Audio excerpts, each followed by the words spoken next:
Good day, people. There you are. And here I am. There's my mic. What do you know? So, we are gathered here today to go through a new 1954 roll of Lincoln cents. There it is right there. Let me get my keyboard out of the way because I'm not going to need it. Not for this event.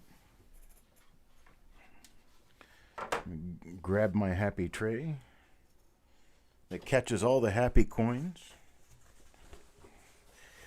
And here's what we've got. All right.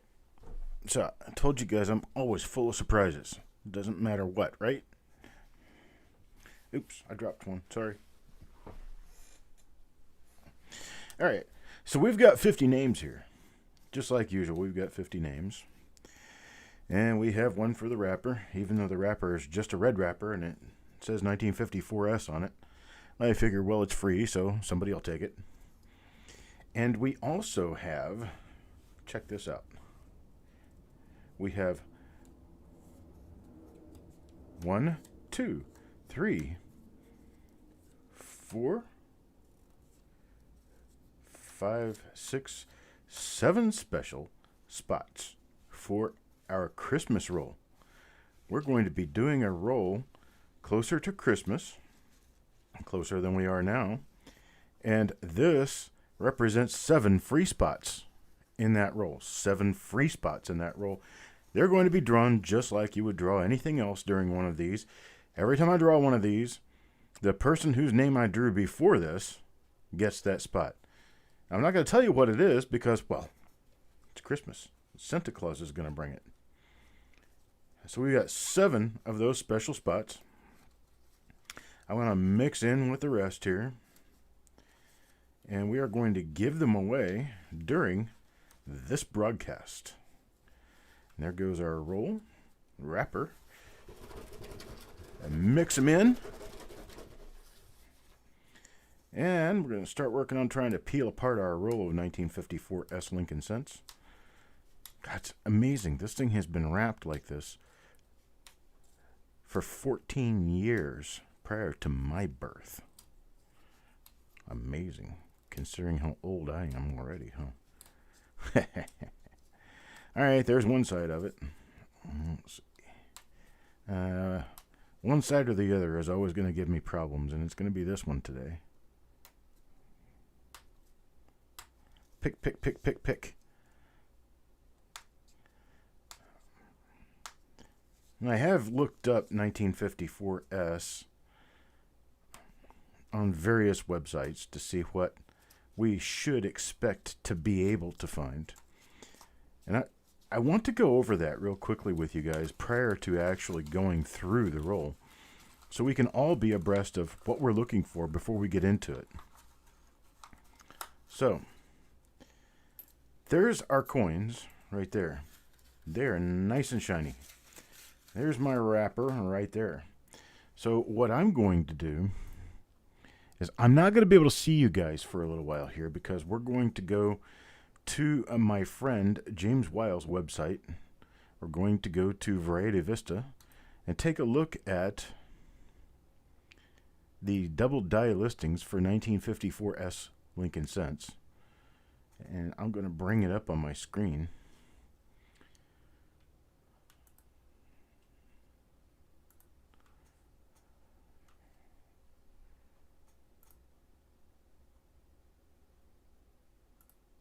There we go. Now this is 1954 double die obverses, the obverses. Now, this particular one is really nice. This would have to be the time my internet quits working. Let's see here. There we go. This one's particularly nice because it is a Class 2 double die obverse. And it shows, if you can see right here, it shows at the top of In God We Trust. And you can see it on all the letters on top of In God We Trust. Now that's a pretty nice one. And we have others here. And these all involve the bottom of the 4 of the date. So we have a few that show on the bottom of the left-hand side of the cross-letter for the date. Now let's see if we have anything listed at all for double die reverses. And we don't, because 1954S is not listed. And so let's go back and take a look at the, what did I do wrong here? Sometimes this website's a little difficult to get around. Well, let's check out for the RPM listings for 1954S. And there are 15 of them listed on his website. There's a number of them listed on Coppercoins as well. Probably some of the more dramatic ones are going to be RPM number 3, which is this one right here, where you have a nice, looks like a bull's horn coming up out of the top right or top left of the mint mark. And that's this center area right here, duplicated again right up here. Then you've got this one, which is just a massive repunch mint mark. Really pretty looking, really nice. And then we have, he doesn't have the other one listed here. There's another one that's pretty nice. It has sort of a kind of a horn coming up out of it, but it's not quite as nice as number 3. But that's what we've got for the die varieties that we should expect to be able to find at some point in 1954S. We've got a grand total of 50 coins here that we're going to be looking at. And I'm going to get us started off with coin number 1. Coin number 1 will go to Taco John. Taco John gets coin number 1. This is the end roll coin, so it is going to be a little spotty. Let's see if we have anything here. Okay, I don't see anything on the 4. I don't see anything on the S. And there's no hub doubling at the top. There's nothing known for the reverse side of these, so we're going to look anyway, because that's just who we are, right? And who knows, we might just find a first known example of a 1954S double die reverse Lincoln cent. That would be interesting. That would be fun.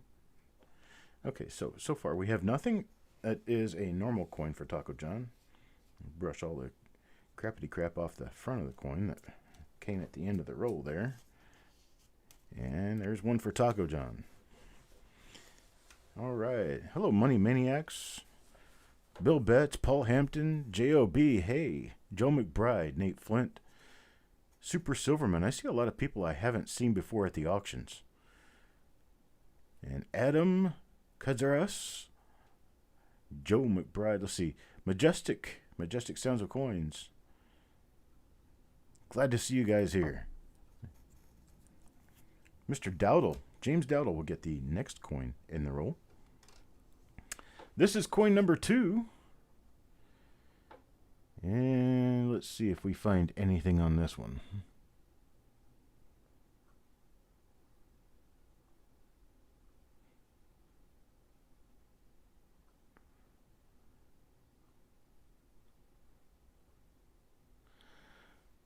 Sometimes these class 2 double dice can be a little difficult to pick up, but I have seen die number 1 a number of times, double die outburst number 1. And given that I've seen it a number of times, I kind of have a really good idea what it looks like. And we haven't seen it here yet. Not yet, anyway. We're only 2 coins into the roll. Let's take a look at the reverse and see what we come up with on the reverse. Okay, we got one little spot right there.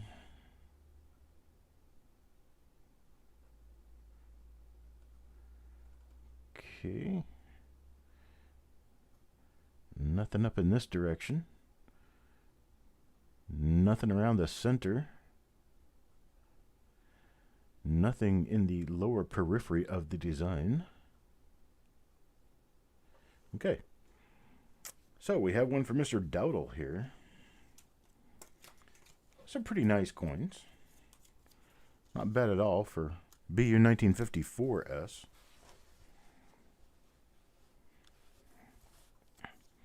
All right, Wild Bill comes up next. See what we've got for Wild Bill. Hey, looky there. We have an RPM, I think. I think. We do have an RPM. That is an RPM. That's a nice RPM. Let's zoom in on that one and see what happens. Penny Parent, you're my official RPM identifier. Let me get some light on this. There you go. How about that? That's a nice RPM, right up close to the date, too. It almost touches the 5. Very nice one. See if we can figure out what that is. I'm going to go look real quick and see if I can participate in this game of what RPM is it.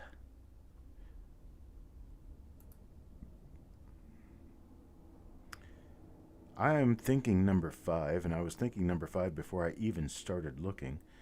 And now I'm thinking number 5 even more heavily. I believe we have RPM number 5 here. Let's see if we can find... Of course there's not going to be any decent markers. Let's see. Die stages.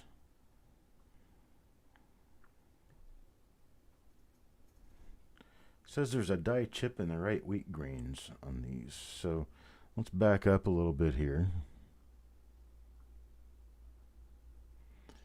Let's flip the coin over and look at the right wheat grains and see if there's a die chip in the right wheat grains.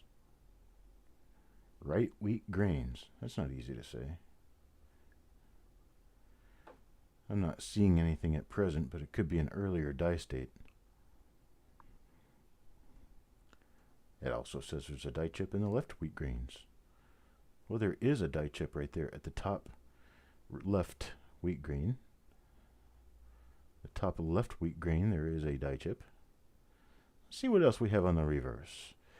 Well, we've got some nice die scratches that aren't mentioned on Variety Vista.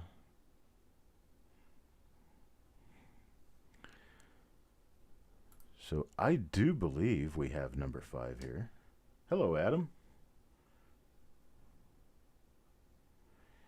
Giveaways this afternoon?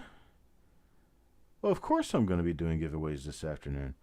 There's a little die chip in the upper right part of the 4 of the date. Small die chip there. That's a used marker, I do believe. There's a die crack running right across the head. That is another usable marker. This is a later die state coin. Oh, look at the size of that die chip over the... it's not a die chip, it's a die gouge running right through the L of Liberty. I have a nice sized die gouge running right through the L of Liberty. And it's not mentioned on Variety Vista. That particular die chip in the upper left wheat that I was talking about is shown on Variety Vista, as is a die crack right there running across the shoulder. So this is definitely RPM number 5. Definitely RPM number 5. Very nice. We got RPM number 5. All right. That's Wild Bill's coin, number 3 in the roll. And it's a nice coin, too. I mean, we're talking about a full Gem BU coin. Very nice. Very nice. Of course, that looks Gem BU. I got my glasses off. Ugh. Put my glasses on so I can see the thing. Nope, still Gem BU. Really nice. Full gem number 3. Coin number 3 goes off to the side right there for Wild Bill. That is RPM number 5. Let's keep looking. What else do we find here?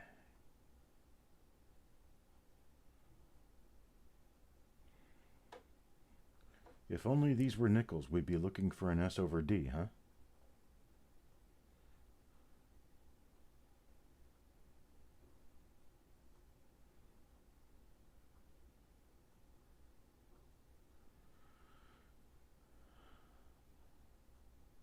No doubling do I see on that side. Let's see. What am I looking for over here? I'm mainly looking for Class 2 or Class 6 doubling, which is going to show along the lettering around the edge and or the stems of the wheat. I would suggest that if you are going to be hunting a lot of wheat scents, that you get used to what the stems look like on a normal coin. So if you see any thickness, any extra thickness, or any separation with extra thickness, that little bell will ring in your head saying, hey, you may have a double die here. You need to take a better look. So here's coin number 4. Oh, you know, that was coin number 4 and I didn't pick a name. I need to pick a name for that. Adam Chambers. Sorry about that. Try to make sure that I get on top of that problem there. Start picking names before I pick the coins. All right, here we go. Mr. Worley. Mr. Worley will get the 5th coin in the roll, coin number 5. Flip this one over real quick. There we go. And what do we have for Mr. Worley? Oh, that's interesting. Got a nice little bit of die chip / break going on inside the 5 of the date, and I do believe we have an RPM as well. I have to zoom in pretty close to check for the RPM because it's a later die state coin and that split could be a little more difficult to see. Yeah, see, we have some pretty nice doubling on the top serif there. You can see it really well on the top serif. And there's extra thickness going side to side in the mint mark.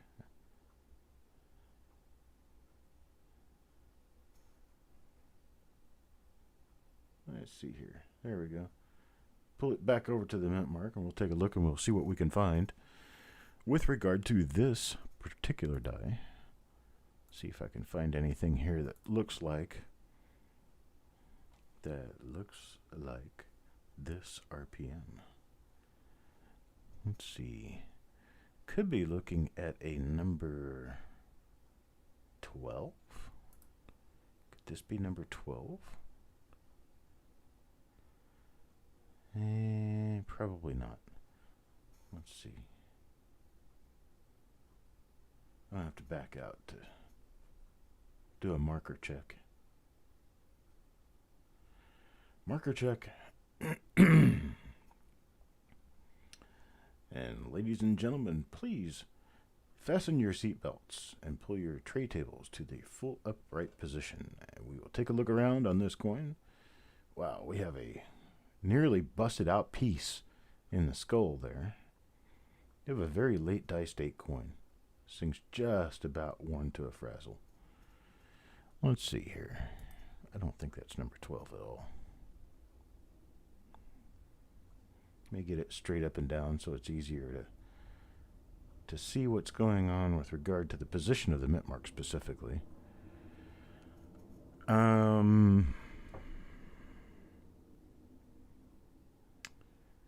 I don't know about this one. I'll have to take a look at it later and see if I can match it up to anything, because it may not be an RPM. That may be die wear I'm looking at. But that's an interesting one, that's for sure. Baby split. That's what Jessica likes to call these. It's a baby split. And it could very well be a baby split. And I'm just not seeing it right. I thought it was a little nicer than that. But it is a very late die state coin. It could be something that's a little more difficult to see. Well, Mr. Worley, your coin, either way, is a nice gem BU. Either way, it's a pretty high-grade coin. I want to set this to the side real quick. I'm just going to take another look at it, because I'm not sure right now. Coin number 6. Hey, Majestic gives us a $10 super chat. Thank you, sir. I appreciate that very much. Deanne. Deanne comes up next. What does Deanne get? Oh. Trust me, folks, this is as much fun for me as it is for you. Trust me on that. Believe me. When I go through a roll like this, I want to see all kinds of goodies. I love pulling goodies out of rolls. I don't care if I'm going to end up with them. I just like finding them. I like finding stuff. Finding stuff's my favorite.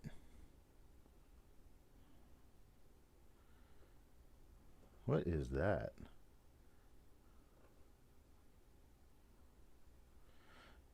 Looks like we have a little bit of silver on our penny. Oh, how that happened. I don't know what that is. Okay, we've got nothing on this side. Let's take a look at the other side and see what we come up with.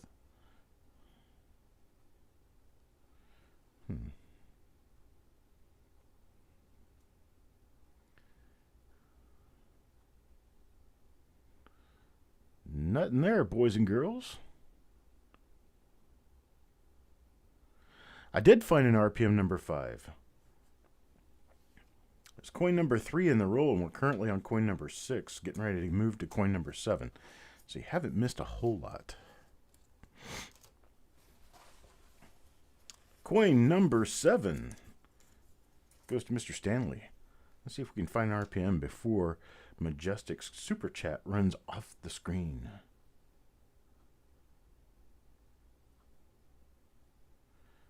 I wonder if this might be an RPM.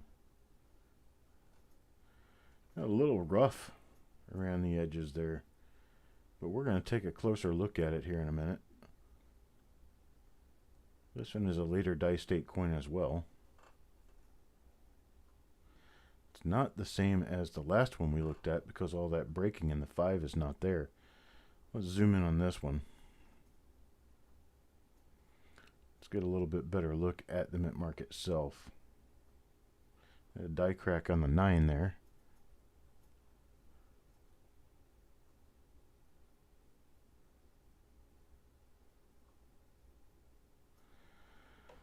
I think I'm looking at what could be a hit on the mint mark.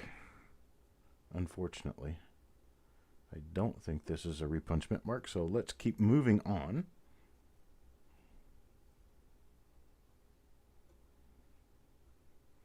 Get this back in shape for you here. There we go. Let's flip the coin over and take a look at the other side and see what happened there. I have once again a late dice date coin. It's a late dice date reverse and a late dice date obverse. So this die was seeing the end of its life. You see that your dice date is getting pretty rough when the outer edges of the coin and the letters near the outer edges of the coin start to bleed in with the rim. And that's what's happening on this one. Mr. Stanley. I mean, these coins are nice. Save a couple of really minor spots. All I've seen so far is Gem BU coins.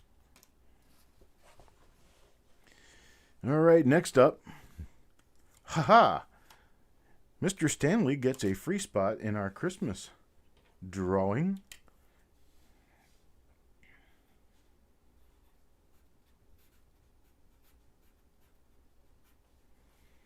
There we go. Mr. Stanley gets the first spot.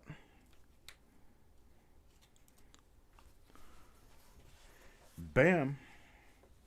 Coming up next, PJ Curtis. PJ Curtis will get the next spot. Oh, we have a little piece of paper that looks almost like a miniature jellyfish on our coin here.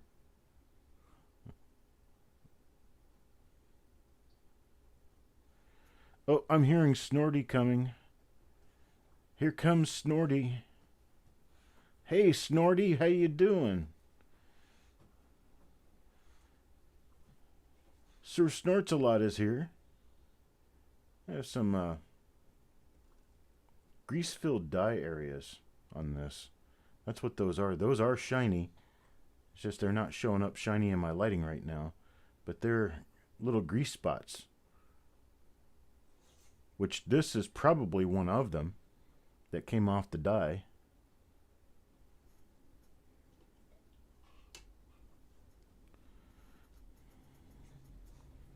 There's another one right there that's actually partially covering up the wheat lines on the upper right wheat.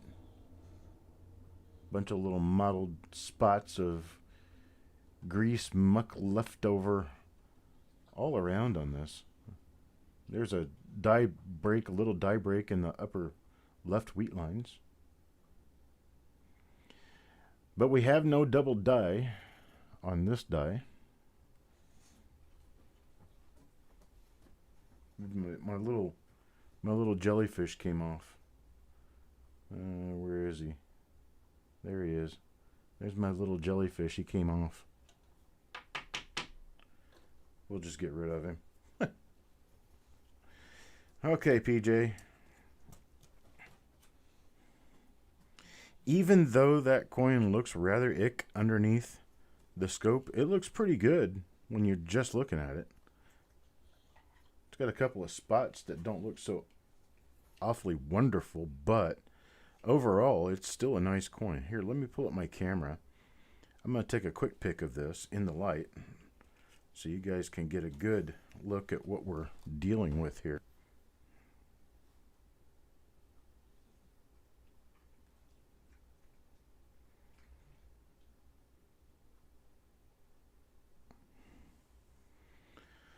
See, check this out.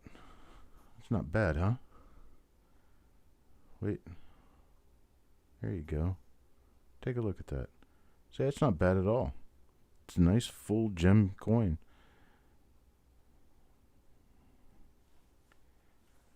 So not bad.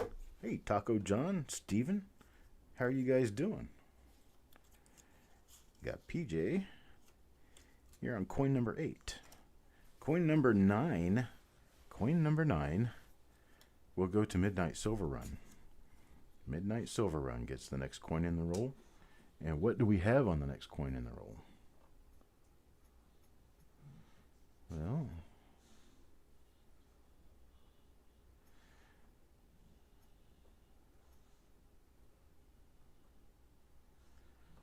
I don't see any doubling. And I don't see a repunchment mark. Let's take a look around at the other details on the coin. See, there are a couple of minor spots here and there on a couple of these coins so far. I've not seen anything alarming. Hello, Maria.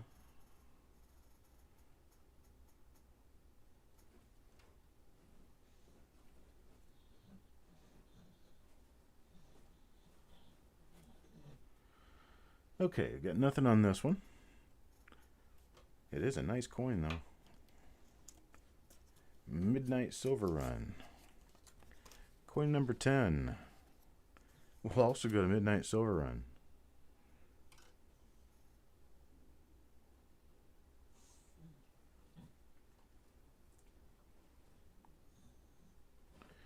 Got a few little spots on this one. Nothing heavy. Nothing black.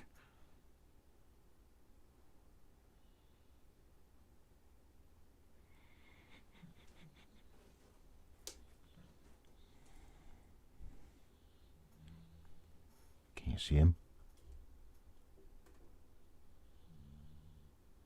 He's fallen asleep sitting up.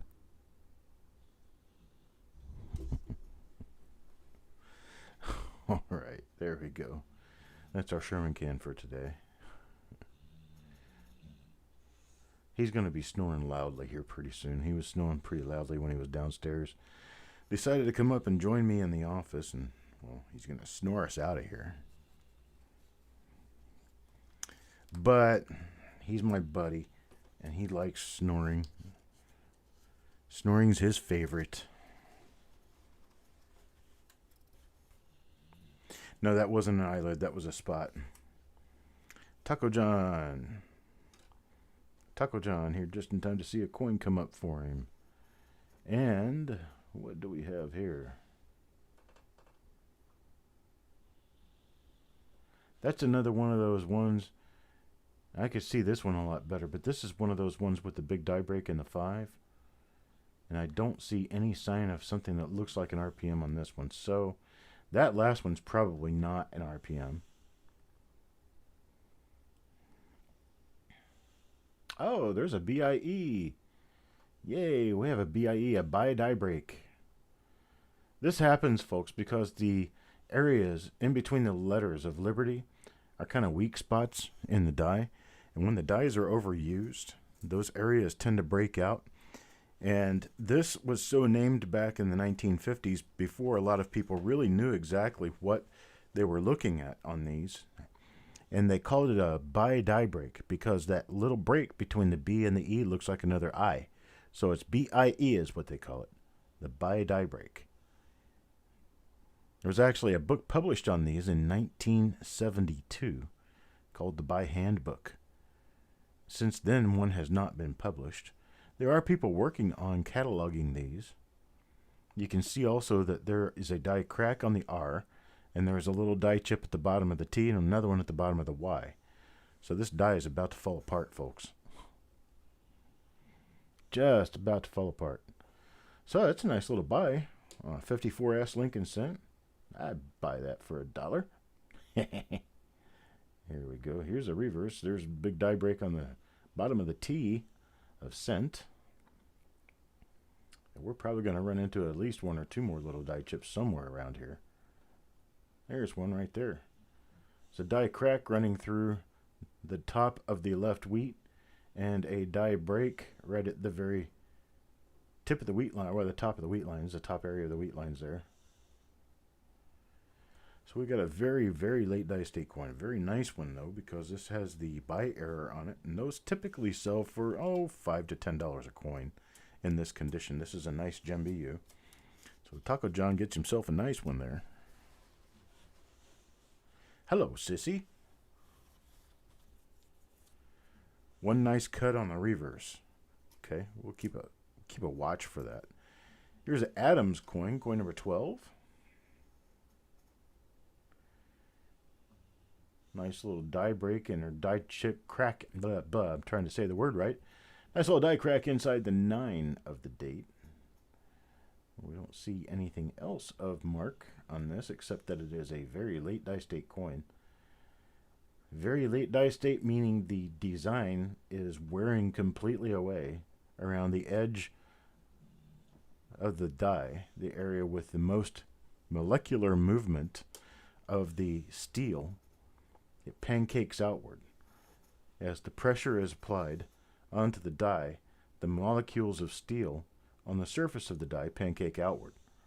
As they pancake outward, kind of like rain droplets on a windshield going down the highway or up the highway, whichever part of the country you're from. And the farther away it goes, the faster it moves. Well, that's kind of like what happens with this. The farther from the center of the coin you go, the more those molecules of steel are moving around. They get moving around so much that they obliterate the design areas. And that's what we're looking at. Microscopically, you've got very little design left in those. Of course, if you back out and just look at it with your naked eye, it doesn't look nearly so bad. Just when you're like really, really up close to it. See, this one's not nearly as late die state as the last one we looked at. And you can notice that because the outer edges of the lettering around the edge of the design are a lot more crisp and clear. But you can see in those light areas on the tops of the letters, you can see that there is some flaking going on. And so this is a mid to late die state coin. Whereas conversely, an early die state coin would have no movement yet, because not enough coins have been struck. Oh, look at that. Big old greaser on the back of this one here. You're missing most of the M of America, part of the A and the E of America. A nice, interesting little conversation piece there. It actually has a dent, an indentation, where that piece of something that it was struck through was. Probably one of my little jellyfish. Okay, nothing else on that one.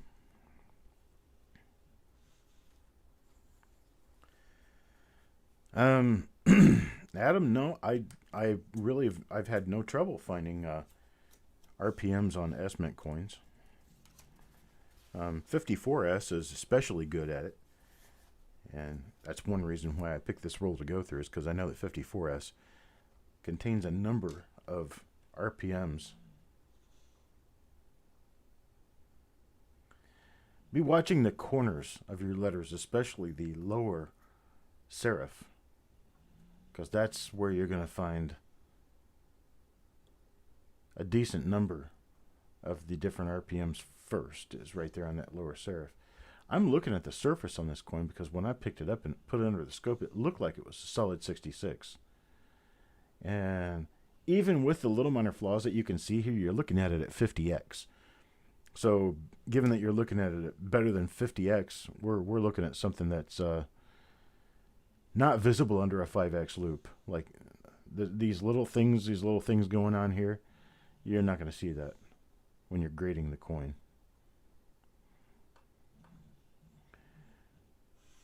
We've got a huge advantage here looking at the tiniest details of these coins. I'm going to put this one under the light here, and I'm going to photograph it because I want you to see how very little of the flaws that were showing up on these coins are actually showing on the coins. I'm going to photograph this one too. I'm going to get a good picture of this one before it goes into a flip.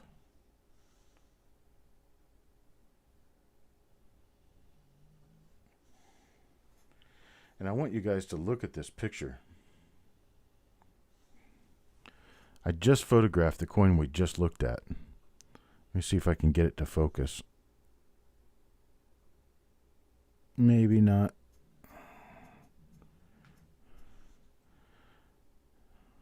Yeah, there we go.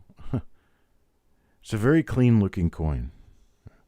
Indeed, a very clean looking coin. All of these are turning out like this. I mean, these are all pretty good coins. Here's another way I can do this.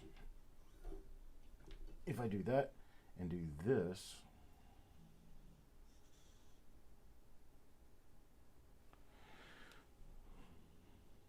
it still looks just a little bit greeny, but you can see how nice the surfaces are on this. Very nice surfaces on this coin.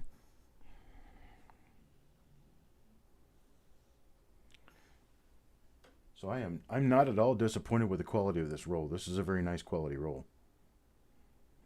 Let's take a look at the reverse on this one real quick. You could just see how clean these look. A very nice coin. So we're looking at it at such a large blown up rate that you're going to find every single little tiny flaw there ever could have been on this coin when you're looking at them way up close.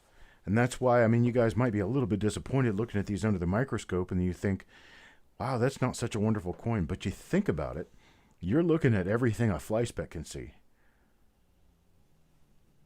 These coins are actually in very nice shape. Nice little gems, he did say.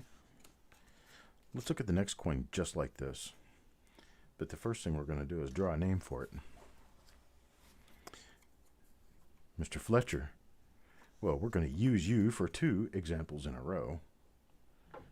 There's your next coin right there. Nice gem coin. Has a little hit on the top of the shoulder, the back of the coat, up at the collar. Another hit in the hair. Those aren't going to be so noticeable as the fields. The fields are very clean on this coin. Very clean. Looking at the reverse. Again, very nice coin. I would have no trouble going 66 on this one. 66 is probably about a $25, $20 to $25 coin. So there you have it. If you happen to ever get enough of these to bulk grade them, you would easily get your money back out of these. Easily. And then some. And look at that. This one happens to be an RPM as well. This is one of the pretty nice RPMs. Let me get it focused in here. Actually, let me just go ahead and focus in real close, because Penny Parent's going to look this one up for us too.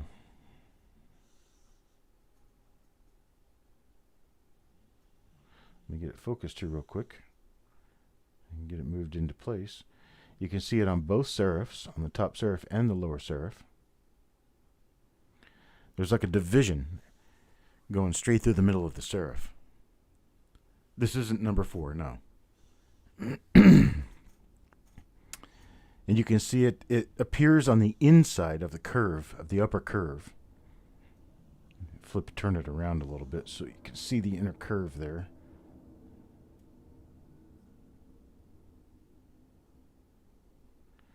Shows up on the inside of the upper curve. So it is an S over S East. What's up, Coin Dragon?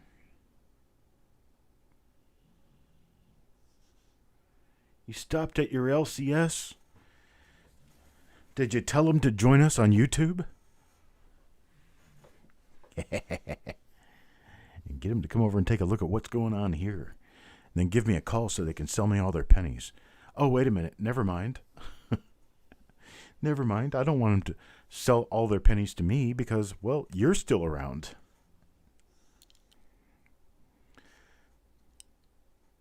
I don't know which one this is. Let me check real quick. Could this be? Let me get the position of the mint mark here.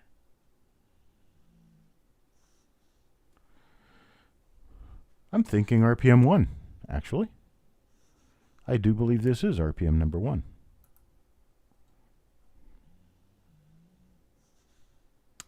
Let's see if it has the die gouge dot above the Y of Liberty. What do you know? It is RPM number 1.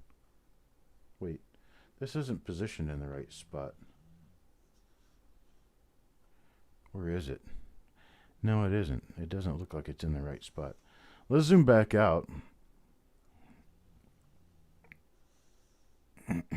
There's a nice marker, though. Let's take a look at the other side of the coin. See if we have any of the stuff that's mentioned. See, it should be a large die chip in the upper left wheat grains, and it's not there.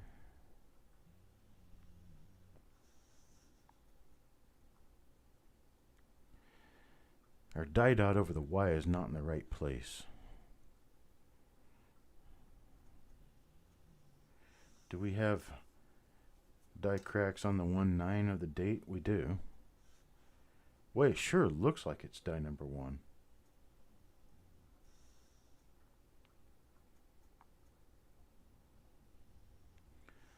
Let's check the other side and see if we've got little die chips on the right wheat grain.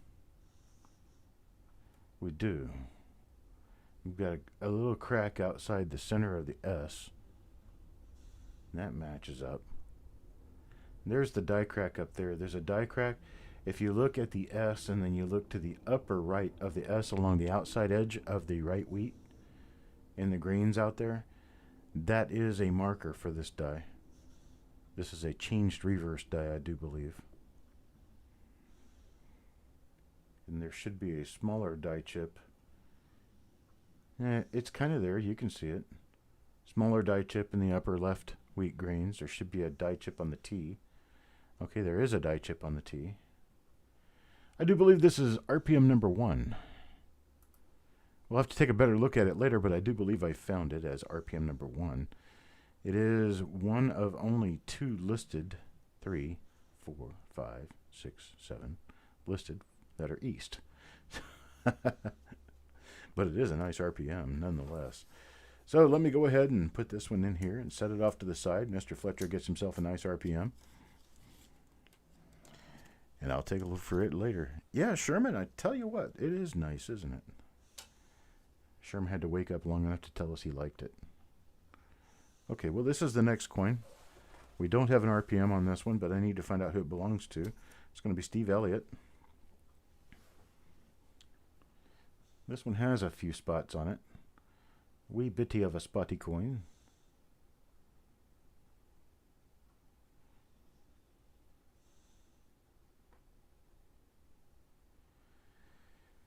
And I'm not seeing anything on the obverse. Let's take a look at the reverse and see if we find anything there. Well, one little nice marker would be that die scratch next to the U of unum. And there's another one next to the S pluribus. But there's not really anything here to have a marker over because it is a normal reverse. Little bit spotty. Let's see what condition the coin is in. We're still going to go with a 64 red on this. Still a very nice album coin, nonetheless. Oh, a lot of people who collect Lincoln Cents, they got brown coins in that spot. Love to have a red coin.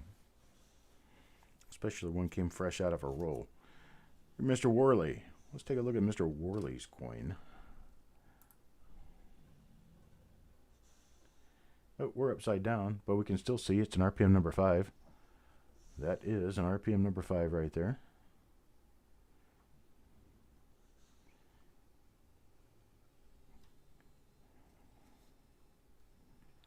Gonna zoom in for everyone.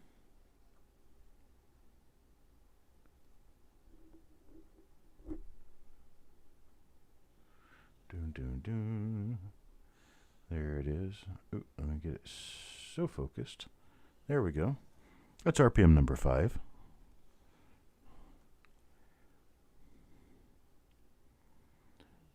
New Wham! It's a beautiful day in the neighborhood. It's a beautiful coin for a neighbor. Would you be mine? Won't you be mine? There's your die crack right there.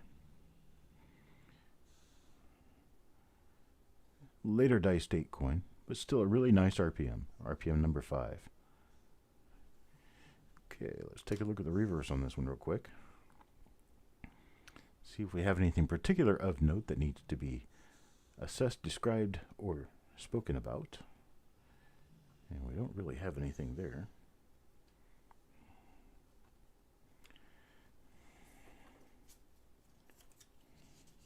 There's Mr. Worley's coin, number 17. All right, coin number 18. Mr. Stanley again.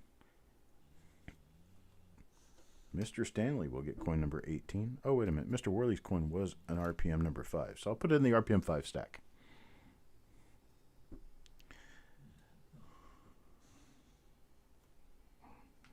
Hang on just a second. In the middle of a broadcast.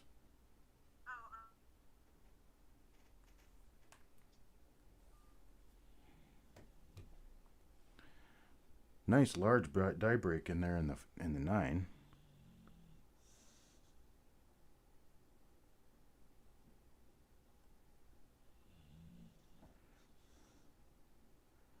Looks like about as far as we're going to go with this one, as far as oddity and strangeness goes, is this large die break inside the 9 of the date. We don't have anything else going on this.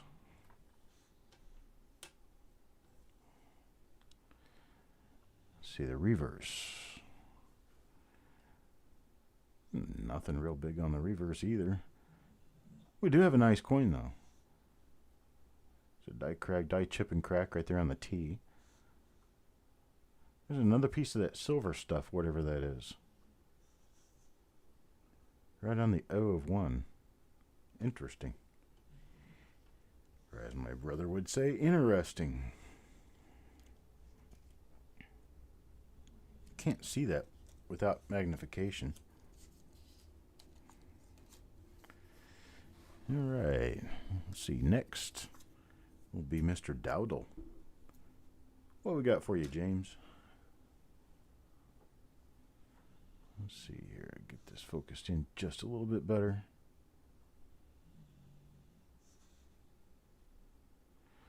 Seeing a few little spots on this one.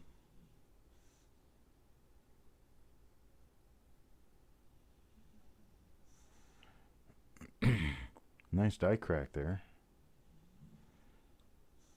Coin's starting to edge toward brown just a little bit. So we have a red-brown coin. Let's take a look at the reverse. Nice chip on the T.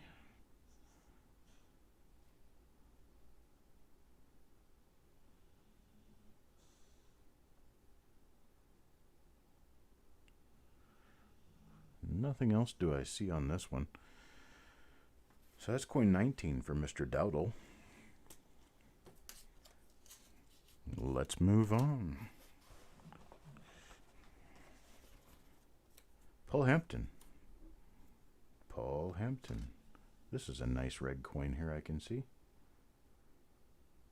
It's another RPM number 1.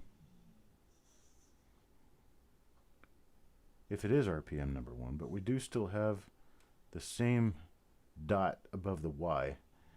So it is the same RPM. I believe it's number 1.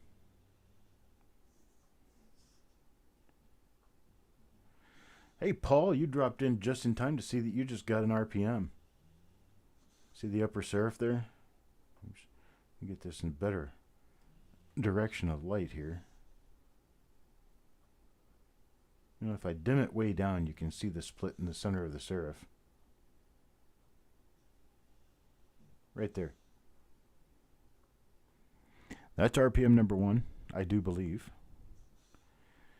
We got 29 people watching this. We only got 22 likes. Let's see what we can do about that. Let's change that. Let's change that. If you pound that little like button down there, it doesn't cost you anything, and it helps me out a lot. It helps my channel out. Basically, what it does is it assists my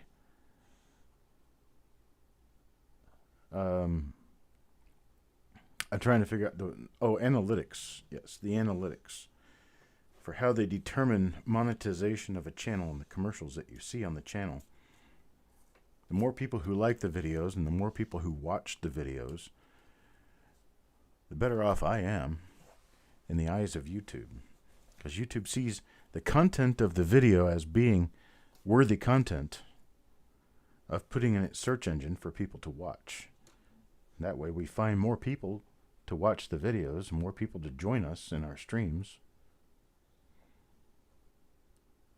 See, I'm still thinking this is an RPM. I'm going to have to look at it a little closer later, but at the very least we have a nice little die crack inside the 5 of the date, and we've got a very late die state coin, but it's still a nice red coin, still in pretty good shape. Looking at the reverse, we don't have the weakness on the reverse that we had with the last one of the same die. Well, we do, just a little bit.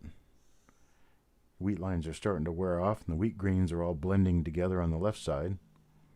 On the right side, things are still pretty strong. That's what happens to your design when you strike way too many coins with it. I'd have to venture a guess 200,000 coins prior to this one struck by this die. A little late in the life there. That's coin number 21. That's for Steve Elliott. I am going to be checking those later to be sure that that's not an RPM, because it still looks like it could be an RPM to me. JOB, brand new to the family. Let's see what JOB gets for his first coin. Well, I see his. I don't know if it's a his or a hers, and I don't like assuming. Is JOB here? JOB, are you here presently?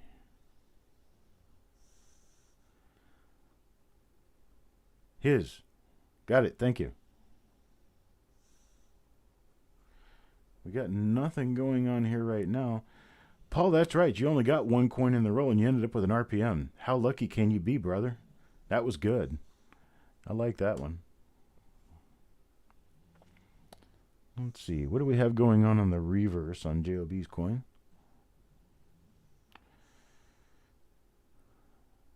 Not seeing anything here.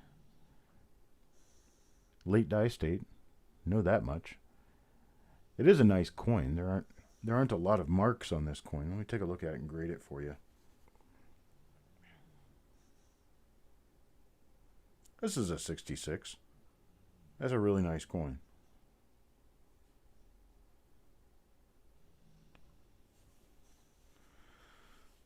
Actually, I think I'm going to take a quick video of this coin and I'll post it on Facebook. How does that sound to you guys? This is JOB's coin here. So we're going to do a little quick video of it.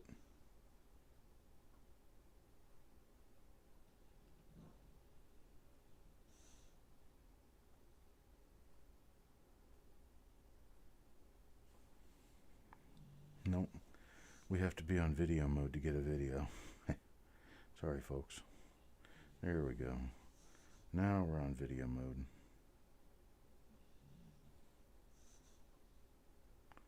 Let me get it focused in here real quick.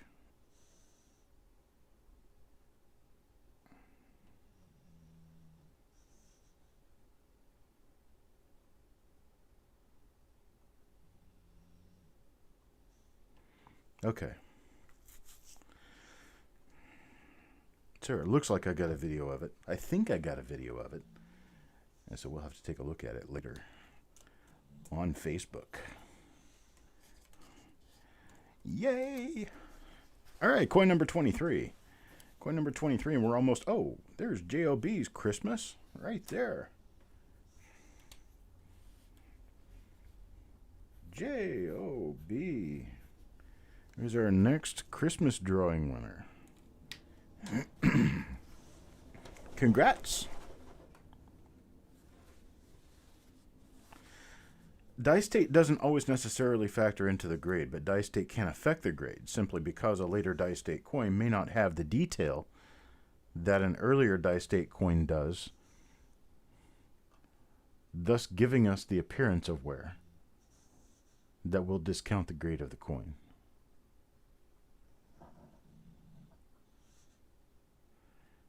Looks like we've got a hit on the mint mark. Is about as far as we're going to get on this one, unfortunately.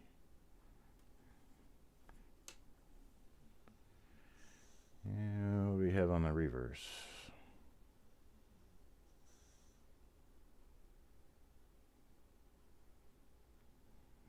Nothing particular. We got JLB's very first coin in the family.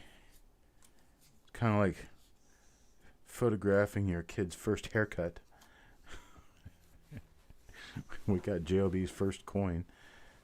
And what do you know? I end up drawing a Christmas card right behind his name. Here's Mr. Dowdle, and he is present currently, so he can see his own coin. Oh, there we go. That is an RPM, folks. There is no way around that. That's definitely an RPM. I've been seeing these, and I've known that these are RPMs from the beginning, and now I'm finally getting one that I can really show off. Is this another RPM 5, or is it different? So you can see it on the upper serif, but see, it's that one that's got the die break coming in off the 5, but you can see it on the lower curve. You can see it here on the upper curve. Let me give it some light so you can see it a little bit better.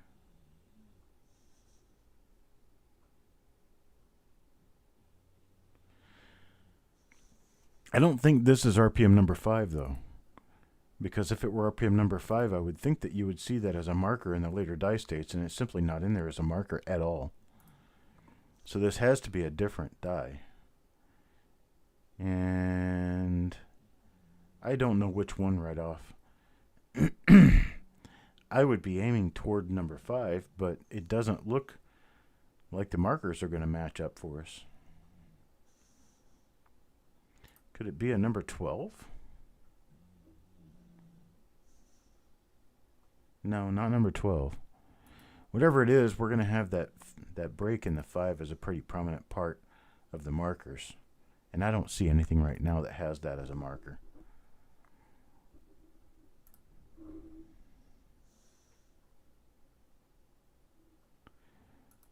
So it's a pretty late die state coin. We're very close to the 5 of the date. We definitely have an RPM there, though.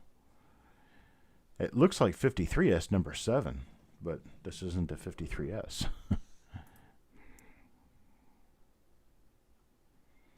Does the reverse have a crack on the left wheat? Likely. There's cracks all over the place on this. No, I'm not seeing anything.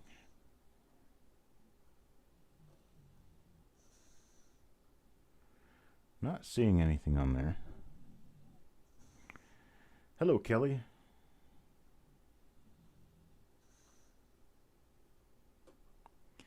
Hey, Kelly, send me an email of some other things that you would like to include in your package, and I'll take a look around for them. We don't have a really good way of communicating outside of YouTube because you're not on Facebook. So let me know what you would like. I know there's some spots on this coin, too. It's unfortunate, but it is a nice RPM. You can see the RPM right there. It's pretty pretty simple.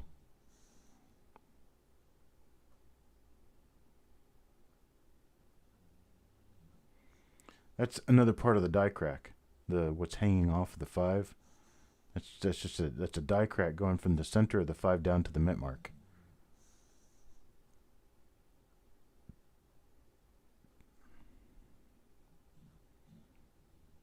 No die crack on the shoulder. So this isn't RPM 5, because RPM 5 has that nice die crack on the shoulder. So this one's definitely different. Well, wait a minute. We've seen this before. That was with another one of them that we couldn't see the RPM on, but this one definitely we can see the RPM. So I'm going to go through and I'm going to take a look at all these underneath the scope, because I know that I'm going to be able to figure it out once I get, well, kind of off the air where I've got my coffee sitting in front of me, can figure out exactly what I'm doing. But that's definitely an RPM for sure. Next coin. Robert Adams. Kazaris. This coin's for you. And not an RPM. Not appearing to be a double die. Of course, it's not appearing to be very sharp because I don't have it in full focus. There we go. That's better. And I don't see anything there. Let's look at the other side.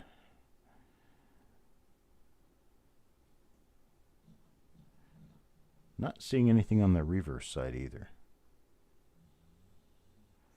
There is, oh, we've seen one of these. It's a big old pit mark on the coin. Means there's a glob of something stuck to the die. So second such one of these that we've found so far, I do believe. Very visible to the naked eye. Very visible.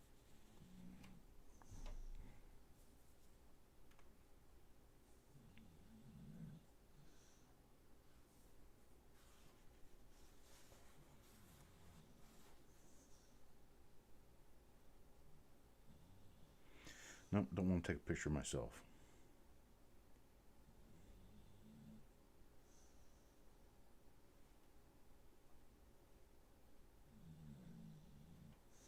Where's my macro on this?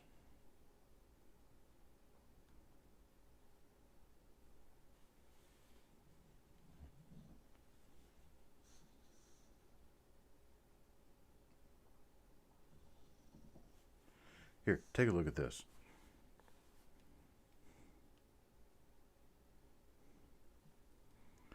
Look how visible that is to the naked eye. Just get my camera out and take a picture of the coin. Just like that. That's pretty nice, actually.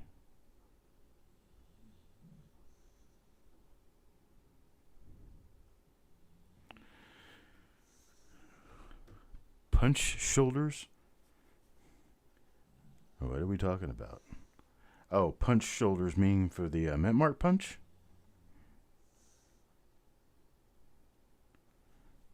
I'm confused now. Do I sell wheat pennies other than in auction, Mr. Chuck? Yes, sir, I do. LincolnCent.com. If you go to LincolnCent.com, you'll see some available products there. I also have a store on eBay. It's ebay.com. Or it's actually stores.ebay.com/Coppercoins. On Coppercoins on eBay. You can also contact me via email for anything and everything that you want, including want lists, and I will work on your want list for you. That's cd@coppercoins.com. Deanne gets the next coin. What does Deanne get?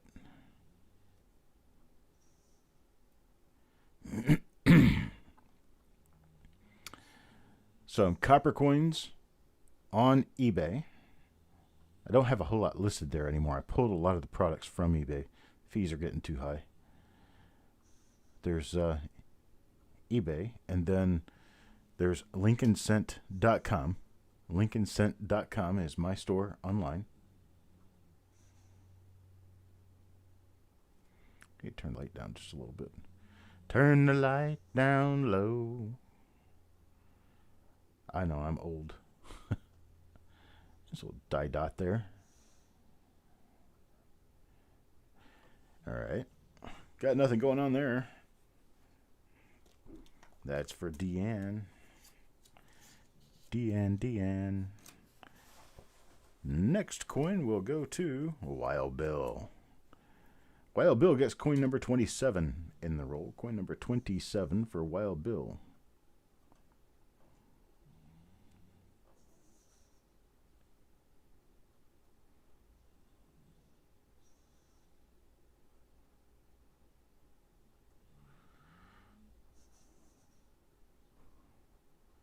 I don't believe this to be an RPM or a double die obverse. Let's take a look at the reverse. A little bit of a weak strike. Weak strikes are actually pretty common for San Francisco coins. If you find San Francisco coins with nice, full, beautiful strikes and full, beautiful luster, you got kind of a rarity going on. This is a really nice coin. There is absolutely nothing wrong with the appearance of this coin overall. I'm very proud of this roll. I like this roll. This roll's turned out to be very nice, very good roll. All right. Hey, Wild Bill gets a Christmas card.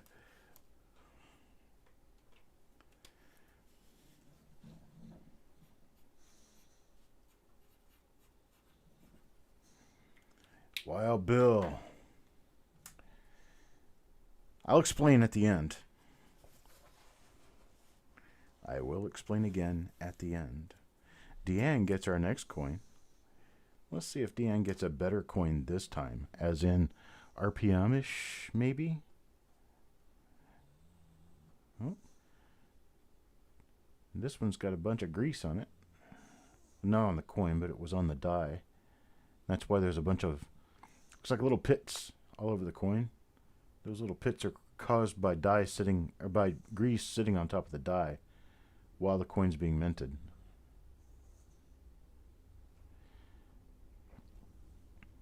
Now, something like this could affect the overall eye appeal of the coin, limiting its grade. So an otherwise mark-free coin probably couldn't get better than a 66. With the modeling that's going on here because of grease on the die.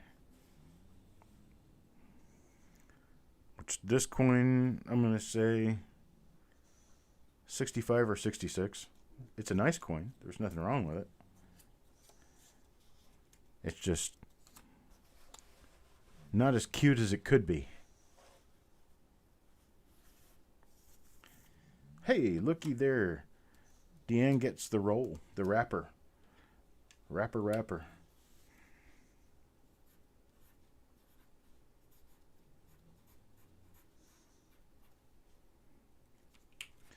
There we go. Deanne gets the wrapper on that one.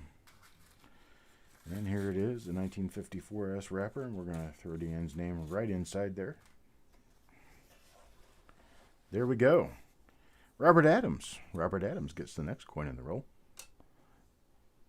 Let's see what we get for Robert Adams. Looks just about like Deanne's coin. Now this one's a little marked up in different ways. This one's got bag marks on it. It's also got some grease issues. Die cracks.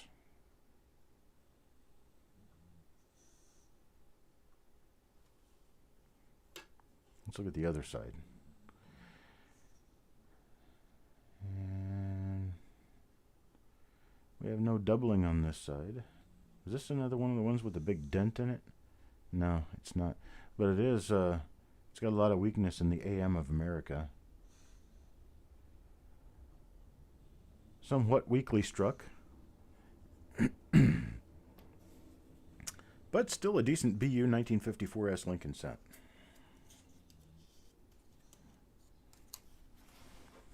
Who's next? Robert Adams gets a Christmas card. Robert Adams will get a Christmas card. Yay.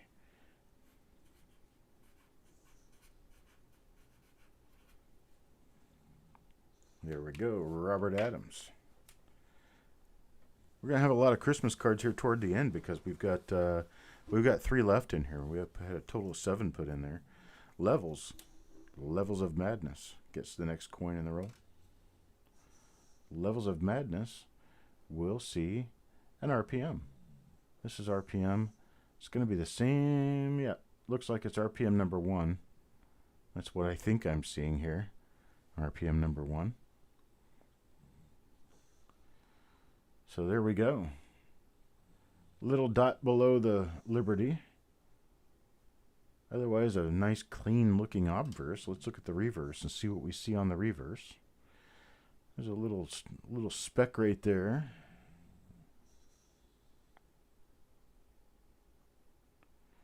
Little speck above the left wheat stem. Other than that, we've got ourselves a nice Gem BU coin. It is RPM number 1. Okay. I keep saying it looks like RPM number 1. I'm thinking it's RPM number 1. Yes, it's RPM number 1. Okay. Got it. Got it. So Levels gets an RPM number 1. You get an RPM, and you get an RPM. Joe McBride. Joe McBride. What does Joe McBride get? Let's see. An RPM number 5. We have our die crack? Yes, we do. RPM number 5. RPM number 1, RPM number 5. You get an RPM, and you get an RPM.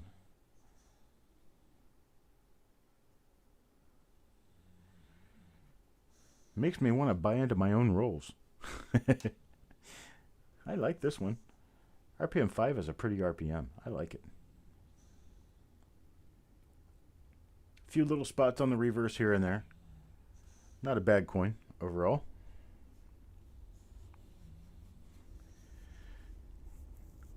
Kelly Michaud. You want to know how to get in on this. This is one of those Tuesday at the auction things where we sell the spots Tuesday at the auction and then I open the rolls through the remainder of the week. Which one was this? This was a number 5, wasn't it? Yeah, number 5. Okay, that goes in my first stack over here. If you're not around for the auctions, I'm thinking about starting a thing where I'll sell the spots on a special show by themselves. But I don't know yet exactly how I'm going to handle that or what's going to happen. So you have to give me some time to really kind of think about it. That's a very tilted mint mark. That's a very unusually tilted mint mark.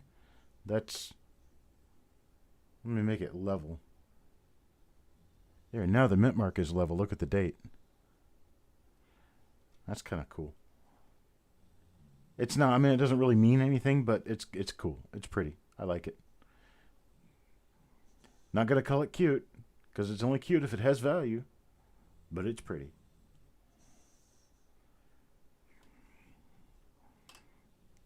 All right, let's see. Another typically weak strike for a 1954 San Francisco Mint coin. I just don't think their machines had the gusto that the machines had in Philadelphia and Denver, because a lot of the S-Mint coins are rather weak in how they're struck. But that's a big thing for you right there. Your major grading services will not give you an MS67 on a coin that doesn't have a complete O on the back. You have to have that upper border of the O on the back in order to get an MS67 grade. It requires a solid, clean strike to get an MS67 grade, and this is not a solid, clean strike. As for Wild Bill, coin number 32. Coin number 33. No, Kelly, it's not like a coin club members only.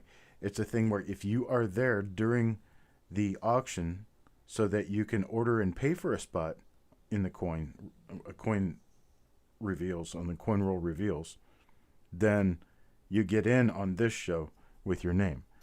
It's not exclusive to anyone. All you have to do is register to bid and be there during the auction show, and you can get your chance to get in on these rolls. So there's nothing exclusive about it. It's not a membership thing. All right, Levels gets the next coin. Let's see.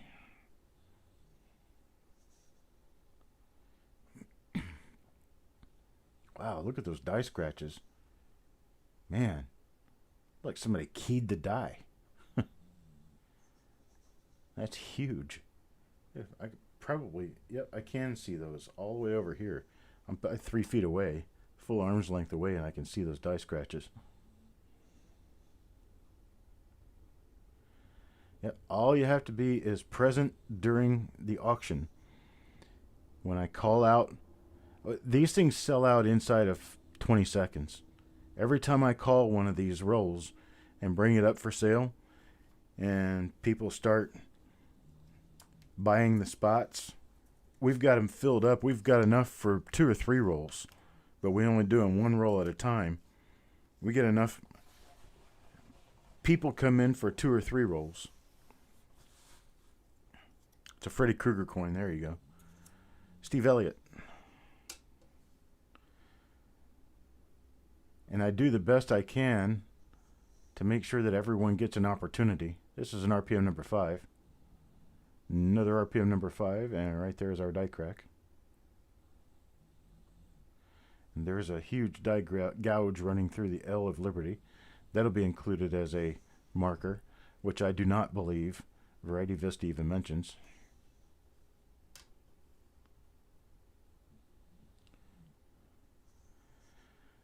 Man, I tell you what, if you're not there during the auction to buy these spots at the right time, at the right place, you won't get in. And that's just the way it works. I can't make it more fair. This is as fair as it gets. Steve Elliott gets that one. RPM number 5. And next, Majestic. How about that? I'm calling your name now, Majestic.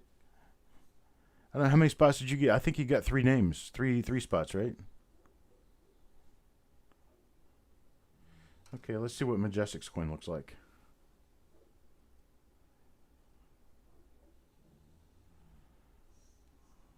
Okay. No RPM.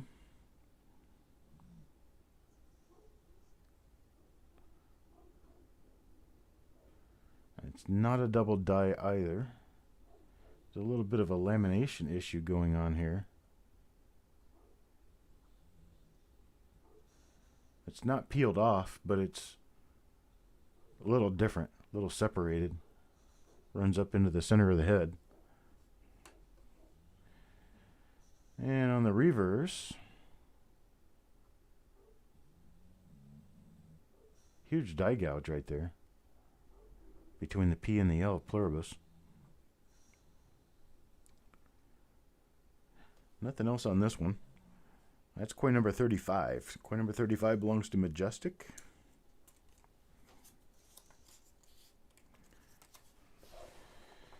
And next coin goes to Joe McBride.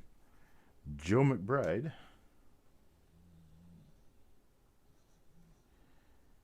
not an RPM.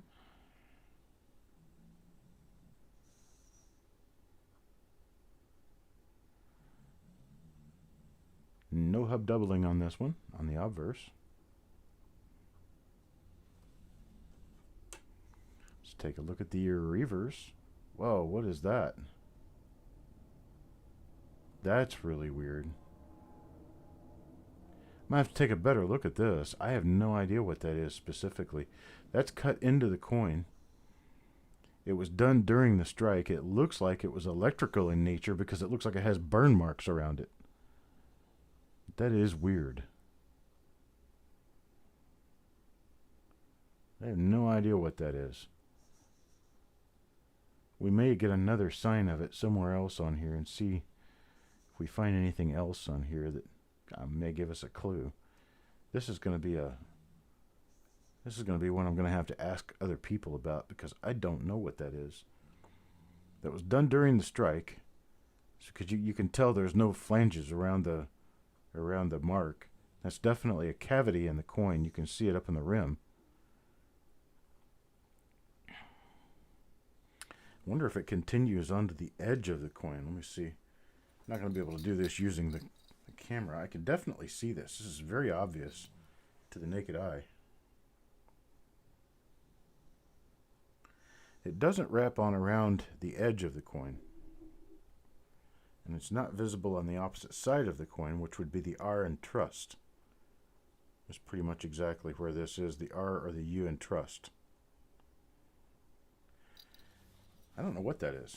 I'm going to have to hold that out and take a better look at it and get pictures of it over to somebody to give me a good idea of what they think it is.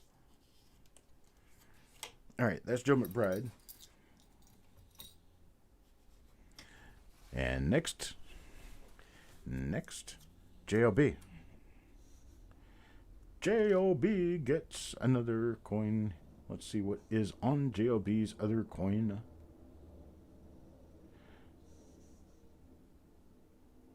So it looks like it could be an RPM. Maybe not. Thought I saw it in the upper serif, but I didn't. I thought I did, but I didn't.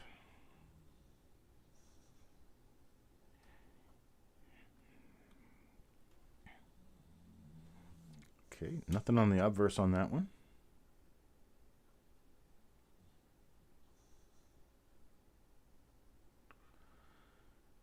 Yeah, these were $2.95 a coin. This roll was $2.95 a coin, and it was a 3-coin maximum per person. Or was it 3 or 5? I think it was 3. 3-coin maximum per person.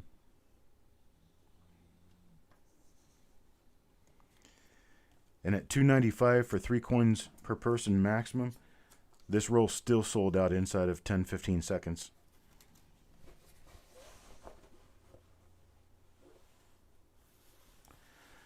I will be having another show. I will announce when that show is upcoming. And that show will be... Let's do this. This is a little intermission that we're going to have here real quick. Mr. Fletcher will get the next coin in the roll. But this is a big sale we're going to have on the 1st of January. It's our first sale of January.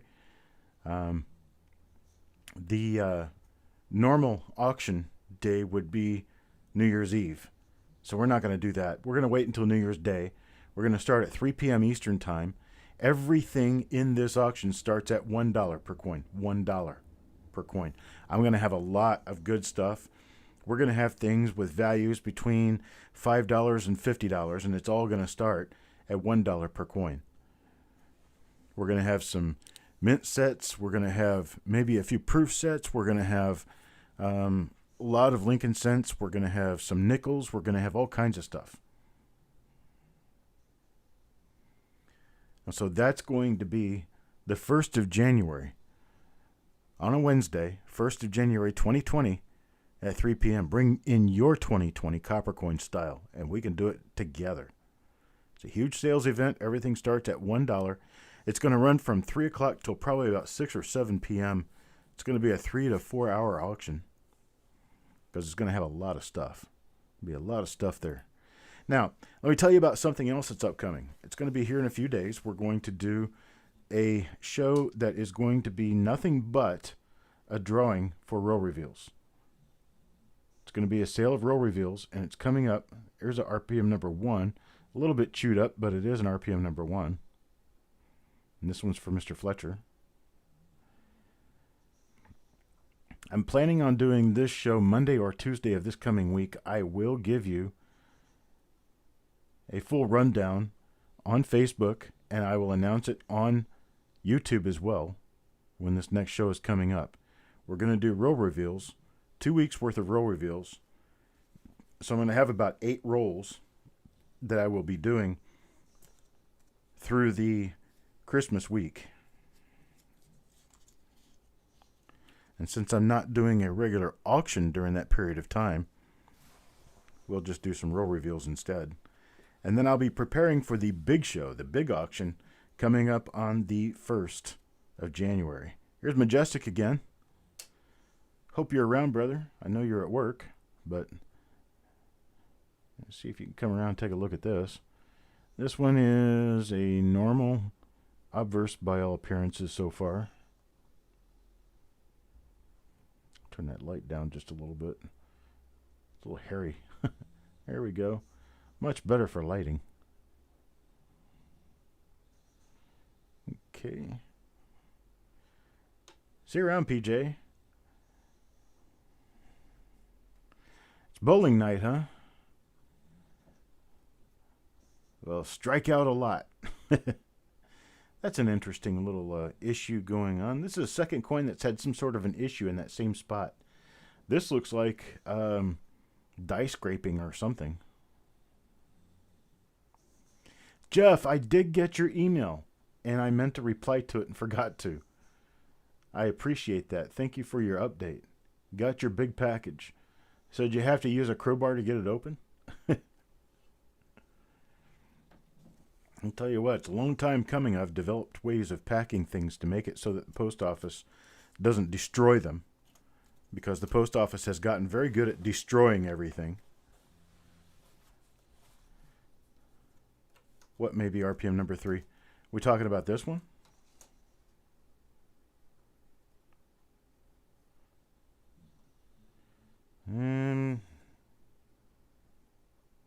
No, not RPM number 3, not this. RPM number 3, it would be pretty obvious. You can really see that horn real well. All right, this next one. Oh, we got a Christmas card for Majestic. Christmas card for Majestic.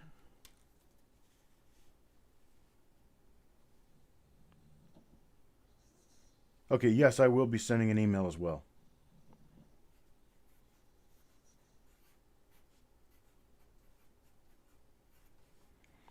And I'll send you an email along with these other people to explain what this Christmas card is all about, because you're going to be getting freebies.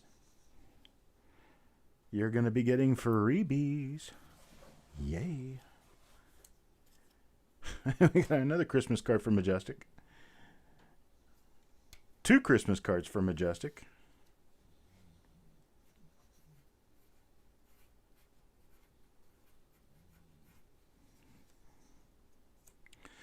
That's 6 out of 7. Got 7 in here. Levels of Madness is next. Let's see what we got coming up for Levels of Madness.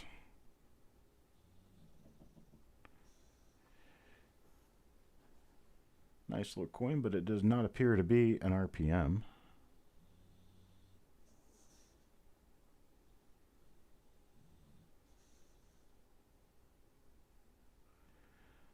And no hub doubling here either.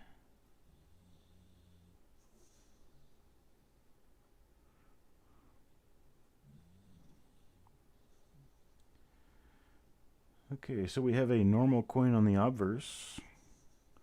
Nice but normal. Let's see what we got on the reverse. Yeah, I'm not seeing anything on the reverse of this one. Another yet just normal coin. That's coin number 40. Coin number 40 for Levels of Madness. Let's see who gets coin number 41. JOB. Coin number 41 for JOB.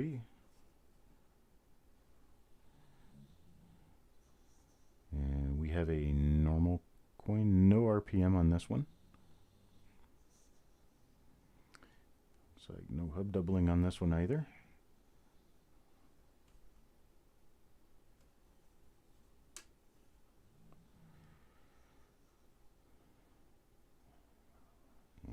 And nothing on the reverse. Another nice bit normal coin. Are you awake?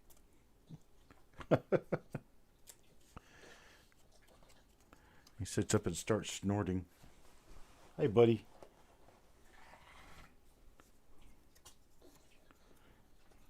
Okay, Joe McBride gets the next coin in the roll. Joe McBride gets... Oh, this is the one that's got the die break in the 9. I think it's also... No, not the buy. I only got 1 buy in this roll so far. That's kind of different. I expect to get a few more of them unless this was a progression into the buy. To keep my eyes peeled for that too.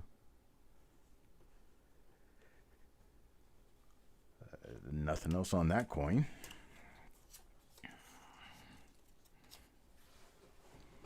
And next, my last Christmas card goes to Joe McBride.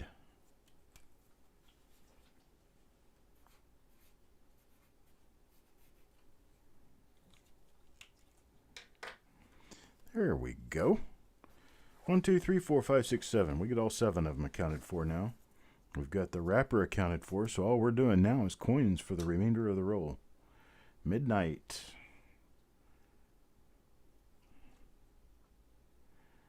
No RPM. As it appears, no hub doubling. And the reverse.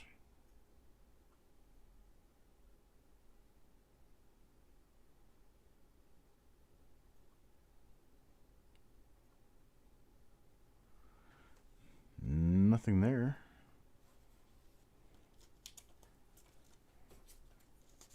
Midnight Silver Run gets coin number 43. Hello, Bill 457. PJ Curtis. Here's his last coin. See what PJ gets. No RPM.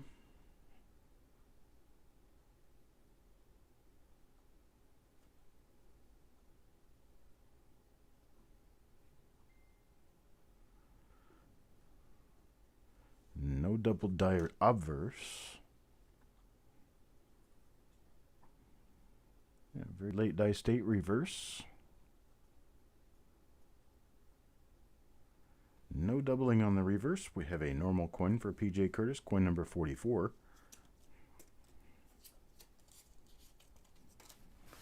And coin number 45 will go to Adam Chambers. Adam gets it's another one of those ones with the die crack coming down out of the 5, but I think we have 2 dies like this, because this one's not an RPM. So I think we have some that are RPMs and some that are not RPMs. This one has the buy on it. So we've seen this die. With this die crack here has the buy, and then the other one with a very similar die crack is an RPM. This one's got 2 little die breaks on the T of cent on the reverse. It otherwise is a somewhat grease-filled late die state reverse die.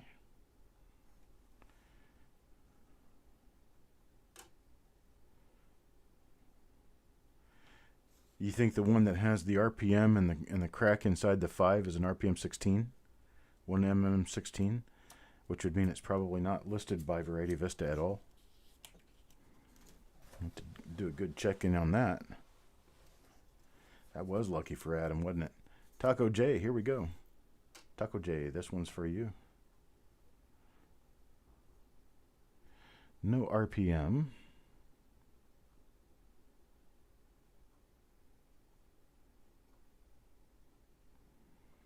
No hub doubling on the obverse.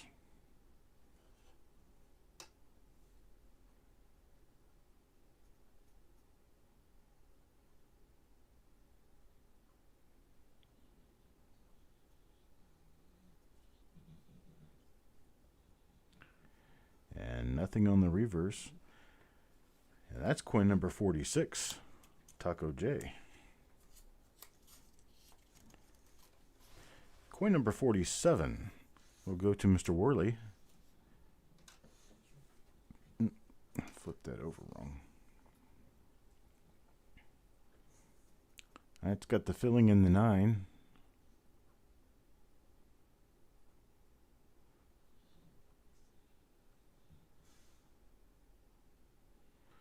No hub doubling on the obverse of this. Got a lot of little pickle marks from grease. A dirt-filled die. Look like a die crack, but that's just a fiber on the reverse.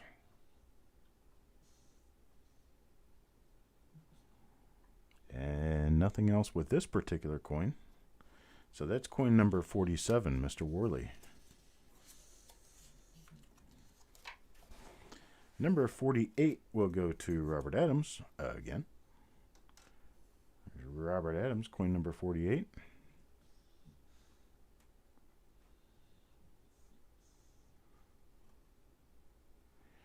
It is not an RPM.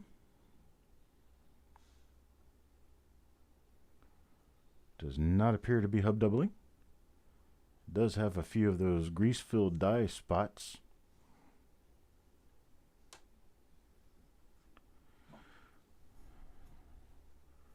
Well, what did you miss? Did you just show up?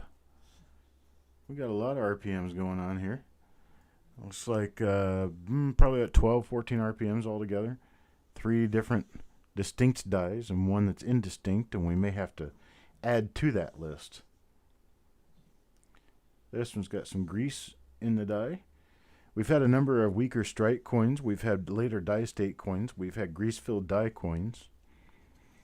So altogether, the quality assurance of the San Francisco Mint is showing through brightly here in that they didn't have a whole lot of it. Wait a minute. What happened here? I got 2 coins that aren't accounted for. How did that happen? I don't have any names for 2 coins.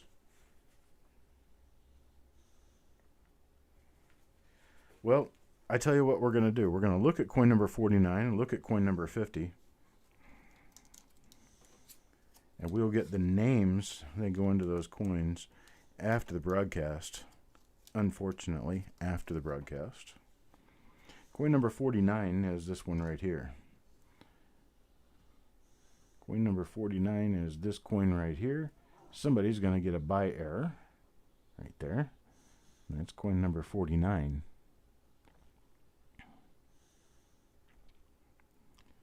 Hello, Penny Saver Cash.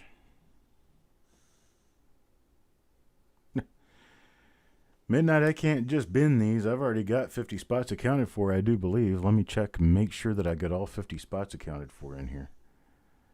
What happened is I didn't copy somebody's name down right. Oh, nope. I only do have 48 spots sold. So we're going to do the last 2 coins. We're going to do this one and the other one. Let's do it this way. I'm going to raffle it. It's going to be a raffle. I'm going to give them away for free. I'm going to stick everybody back in the bag, which means I'm going to separate all these dies out again. That's okay. Get everybody in the bag.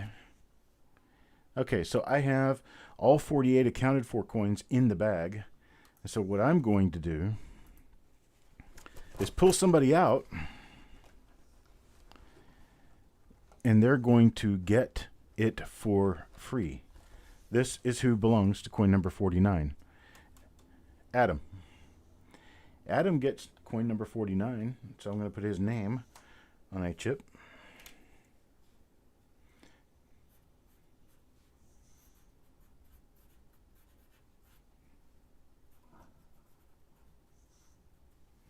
I have to write free on it because when I'm going through and looking for who gets what, I'm not going to see as much on his name as he actually gets. And it's going to confuse me unless I do it this way.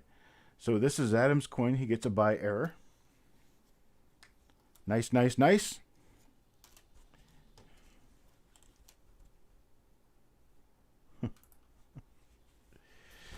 And next, coin number 50. You want to see the coin first or you want to see the name first? Let's look at the coin first. Let's see what the coin is.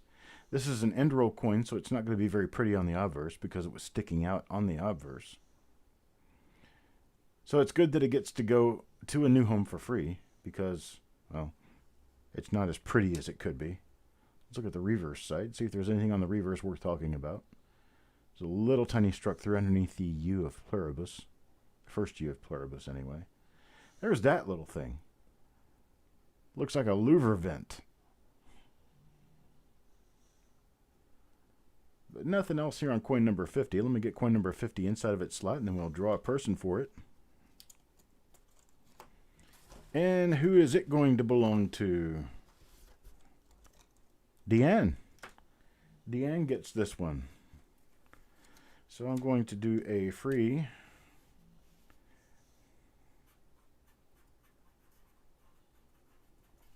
for Deanne.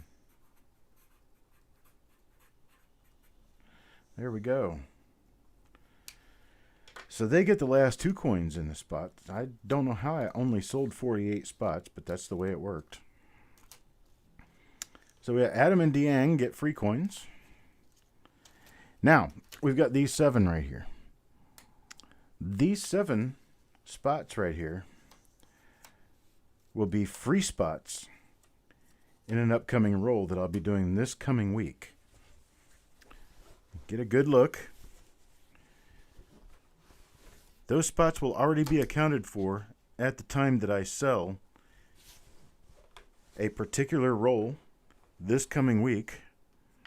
It's going to be a 1958D roll that I'm going to open next week, and these folks will get free spots in that roll just because, well, they're returning customers, they're great people, and why not, right?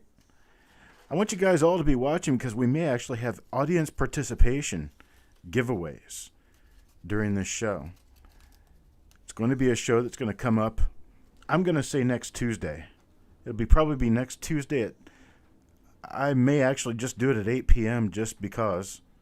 So it's going to be the same time. Let's just do it the same time as the auction. Tuesday at 8 p.m. And what we will do is we will... let me get these coins out of here. The bag felt heavy for a reason. There we go. Got everybody back out of there. Okay, so it'll be next Tuesday, 8 p.m. Let's just establish that now. Next Tuesday at 8 p.m. will be a special show. It won't be an auction. We won't be doing an auction. It'll probably be a 15 to 20, maybe 30-minute show where all we're going to do is sell reveals. And then we will be doing 2 to 3 reveals per day to get those taken care of, and they'll ship after the 1st of January. And so what we will do is sell those spots during that show, and these will be freebies in a 1958D roll that will be coming up. I'm going to hold these out on my desk until then. We've got these 7 spots that are definitely going in that 58D roll. Then we will have some audience participation giveaways. There may actually be a couple of totally free rolls just for being the first to respond when I say something. So we're going to be playing a couple of games. We're going to be doing a couple of fun things.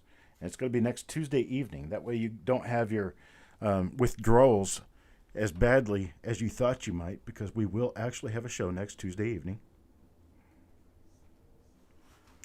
And that's what it is, folks. That's the way it will be. That's because I said so, right? So what do you think? Is it all good?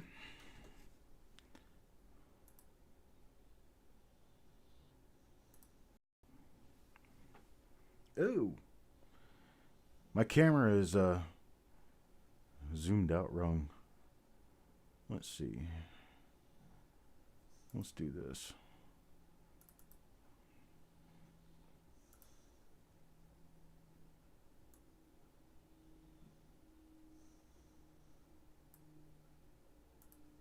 That's better. Much better.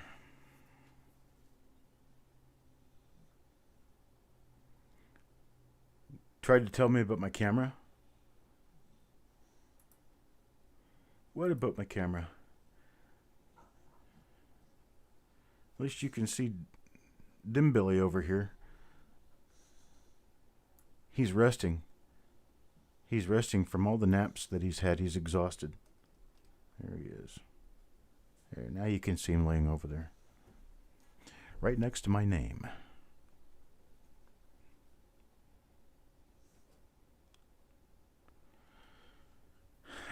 Buys. Okay.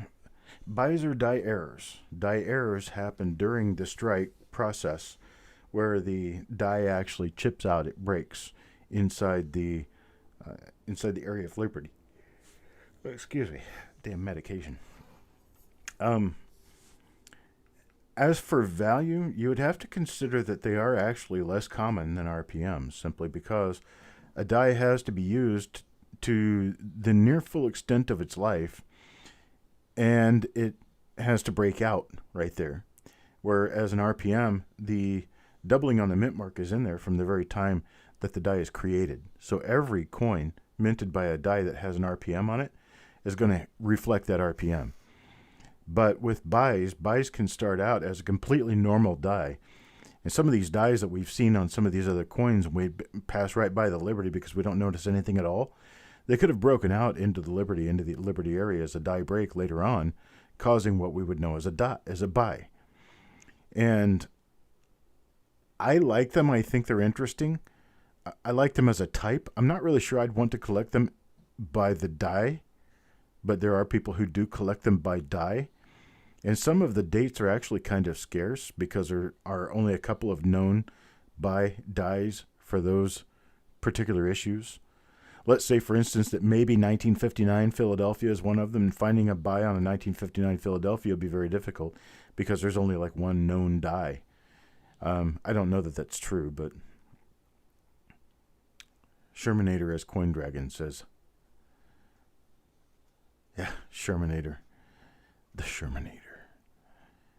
You can see him right over here in the corner. Oh, I meant to say right over here. Right there.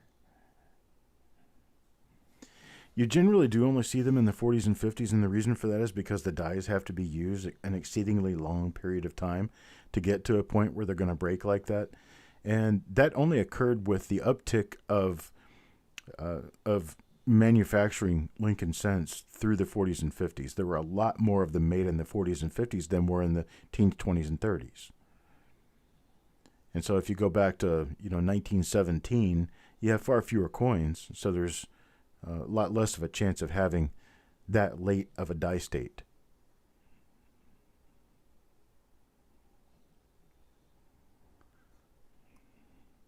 Let's talk for just a couple of minutes about what's coming up on the 1st. On the 1st of January. Let me bring that graphic back just to get everyone into the mood. The OBW roll reveal and dun dun dun dun dun dun. Not that one. It would be this one right here. In that particular sale, I plan on spending hours doing like a flash sale. It's going to be like a quick sale. We're going to be going through the lots pretty quickly, and there are going to be a number of lots. I'm going to be busting some rolls open of some nice coins, and we're going to be selling multiples of some, singles of others. Time travelers, I think skull cracks are basically about the same thing. Some people have a lot of interest in them, other people don't. Jeffrey Schumar is a studier of those skull cracks, and he knows quite a bit about them. I kind of see them and I notice them, but I generally pass by them because I'm looking more for die varieties and not die errors.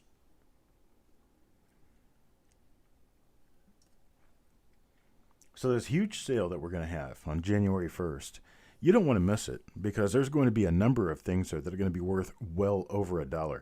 That we're going to be starting everything at $1. We're going to start bidding at $1 on absolutely everything. Imagine getting a 1924D Lincoln cent for $1. Well, if nobody else bids on it, that's what you're going to get. You're going to get a 1924D for $1. Now, we've got a lot of nice ones. Just a lot of nice ones.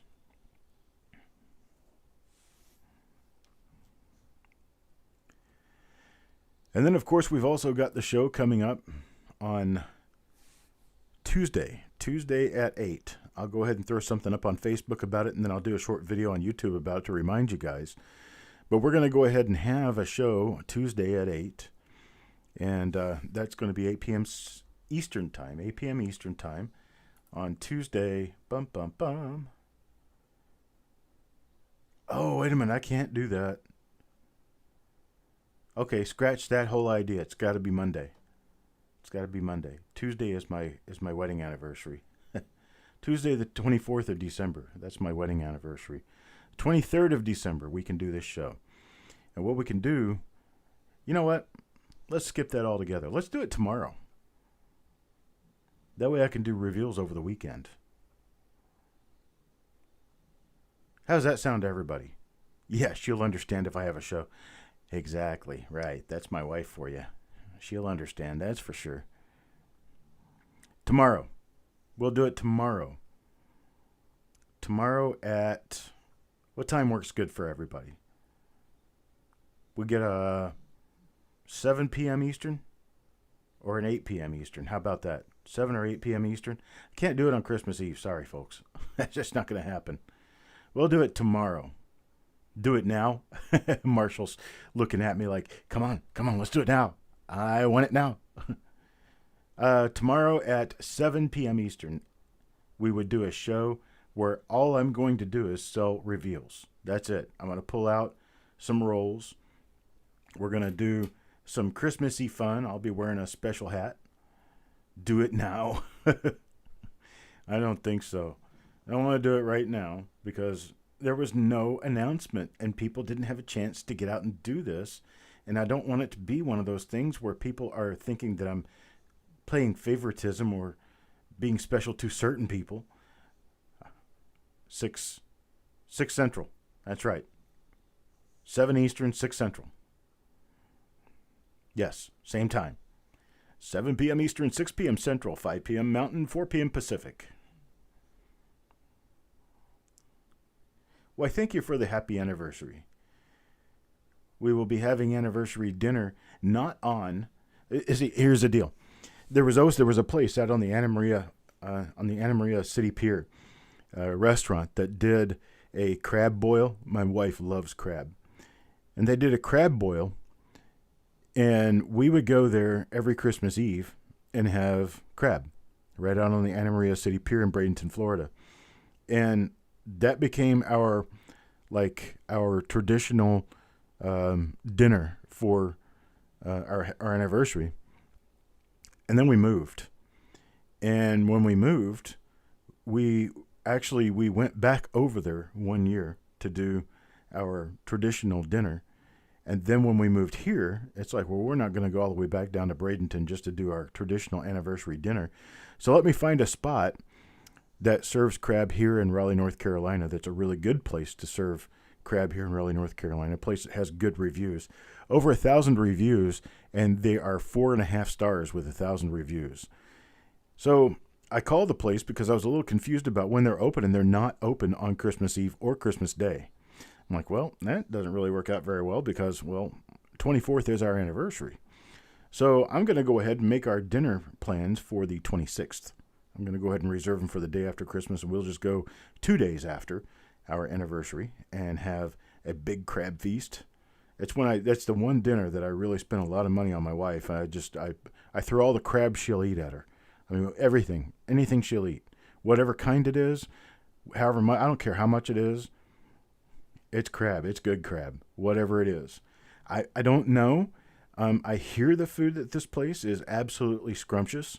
I don't know how it can beat the crab places in Florida, but evidently it's pretty good. So that's what the deal is with crab night. Crab night's going to be the night after Christmas this year, and probably next year, and probably the year after that. We'll just keep doing it on the 26th every year. So tomorrow night, which will be the 20th. Today's the 19th, Thursday the 19th, tomorrow the 20th, at 7 p.m. Eastern Time. Tomorrow at 7 p.m. Eastern Time. Let me write myself a reminder. So it's tomorrow at 7. We'll be doing roll reveal sales. And those roll reveal sales, the roll reveals will run through New Year's Day. So I'll be doing probably 10 rolls I'll do tomorrow. So there's going to be a lot of roll reveals coming up tomorrow. You guys will be awful happy with that. So we'll be doing that Friday at 7 p.m. Eastern. And then we've got the big event, which will be coming up on the 1st of January, New Year's Day at 3 p.m. Eastern time. I'm going to start selling coins. I'm going to start selling coins at auction. They're going to start at $1 per auction, per lot. $1 per lot. We're going to have some rolls. We're going to have some singles. We're going to be busting down some early rolls, like 1924. We're going to have probably half a dozen 1924 coins in there, 1924D. We're going to have a few 1914S, a few 1913S, a few 1910S. We may even have a 1909S. We're going to have nice BU wheat cents in there that comes straight out of very well-kept tubed rolls. And we're going to start everything at $1 a coin. Everything's $1 a coin. So what I'll do is I'll show you the coin, and then you just start bidding. And that's all there is to it. You just start bidding. And when we shut it down, we move on to the next coin. And it may be pretty quick that we get going and get shut down on each item. So you got to be here. You got to be paying attention. It's going to be on the 1st of January at 3 p.m. Eastern time. All right, folks, on that message, I think it's going to be no 09S VDB, Marshall. No 09S VDB. Sorry, brother. All right, JLB, you have a great evening, sir. And I'm going to be taking off here very shortly anyway. Just want to make sure that you guys know about the events coming up. I will be posting them on the Facebook page on Facebook, on the Coppercoins page on Facebook. I will also probably make a video early tomorrow about the sale coming up tomorrow evening, so people on YouTube will be able to watch the short video and get a good idea of when we're going to be up and live. And see you later, brother Hurlstormer.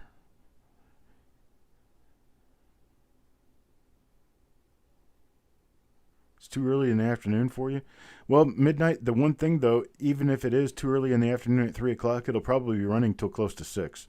We're talking about running a 3 to 4 hour sale. We'll even have intermissions in between, probably 5 to 10 minute breaks in between.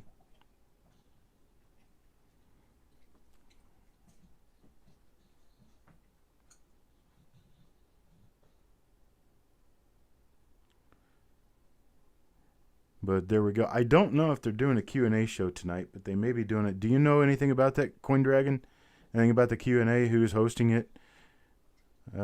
Whether or not there is one tonight, where it's going to be, whose channel?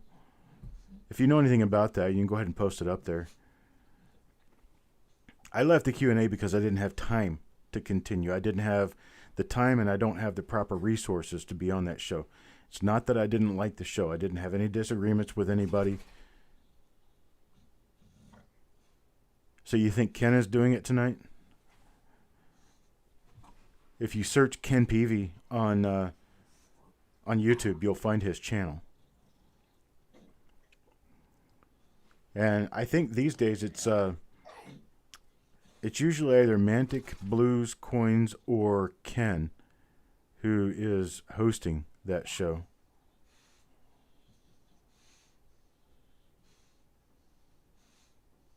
Ken Peavy was just live and did a video about a video game. That's interesting. I didn't know he was a gamer.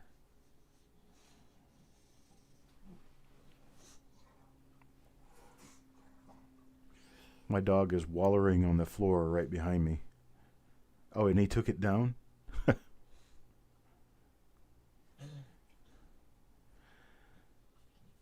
Levels just got his package. Breathing a little heavy, are you? Imagine carrying those boxes down 2 levels of stairs. Oh, wait a minute. Oh, not only 2 levels of stairs, but I also did like 50 of them.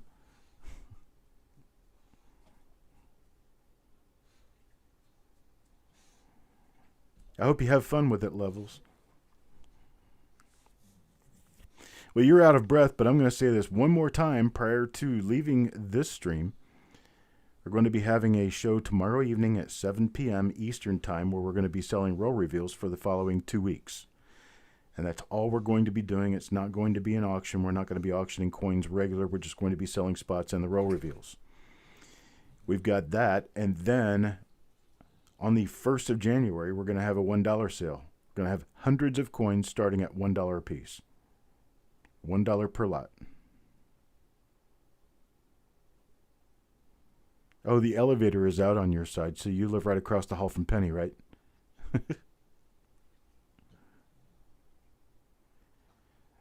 Told Mom to get the dolly out. Yeah, you'll need it, sissy. I can remember that one. That box was one of the heavier ones I packed. I don't know why, but I'm sure it was close to 40 pounds.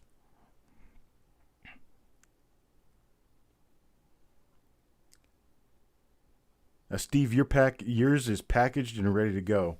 Let me make sure. Let me check here real quick and see what we've got going on with that.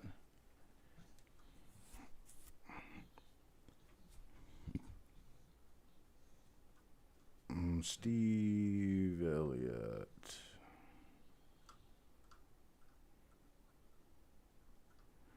Where are you here?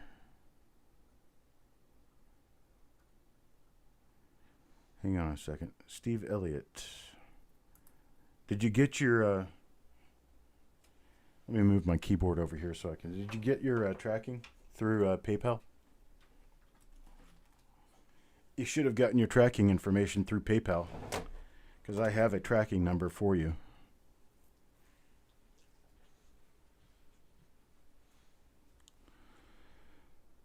Let's see here. Let me see what your tracking information shows.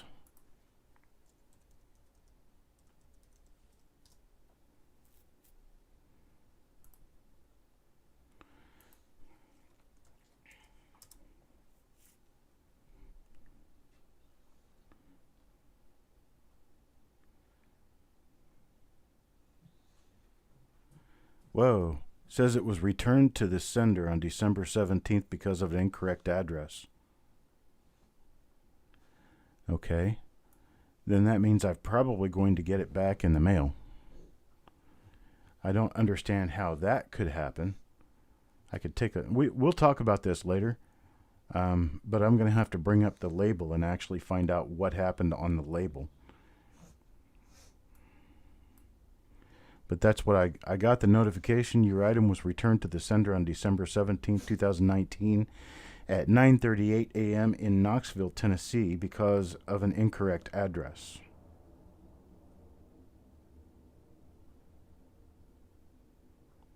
Yeah, he should have got... He did get an email with the tracking number, but the post office is telling me that they have returned the package to me. So let me see where...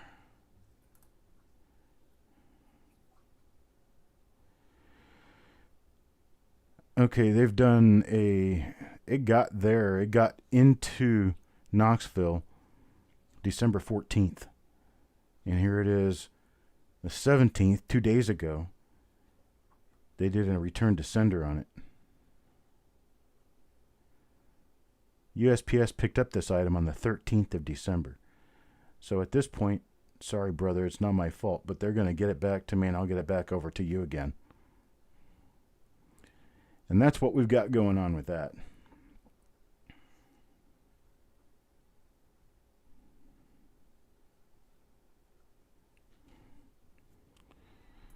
Let me check PayPal real quick and see what happened with it.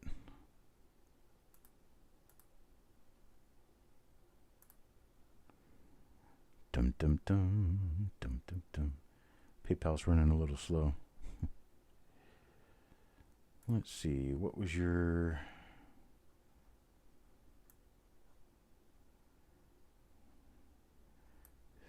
$15.54.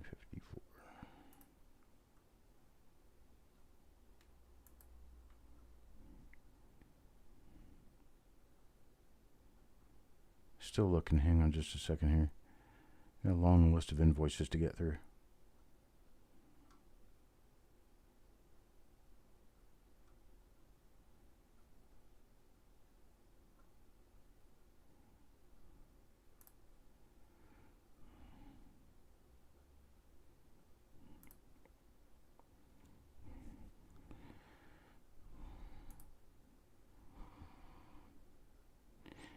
Yeah, we'll be able to talk about it later.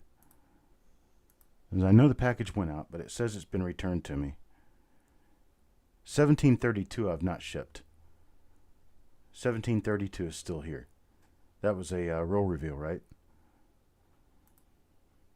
Or roll reveals. Yeah, that... anything in the 1700s has not shipped yet. I'm still working on 1600s.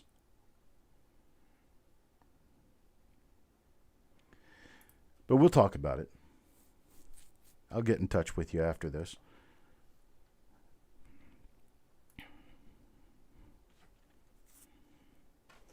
We'll figure out what's going on. And if they do end up losing the package altogether, I will replace it. We'll replace it or refund it. One or the other. Because it was a priority box. I will get paid back for it if they lost it. But anyway, I do need to get going. I do need to run. It's past 5 o'clock. I need to get things started. I've been on the air for 2 hours now. 2 hours and 6 minutes and 22 seconds. So, you guys have a great evening. Steve, I'll get in touch with you. And I appreciate it. Love and peace to all.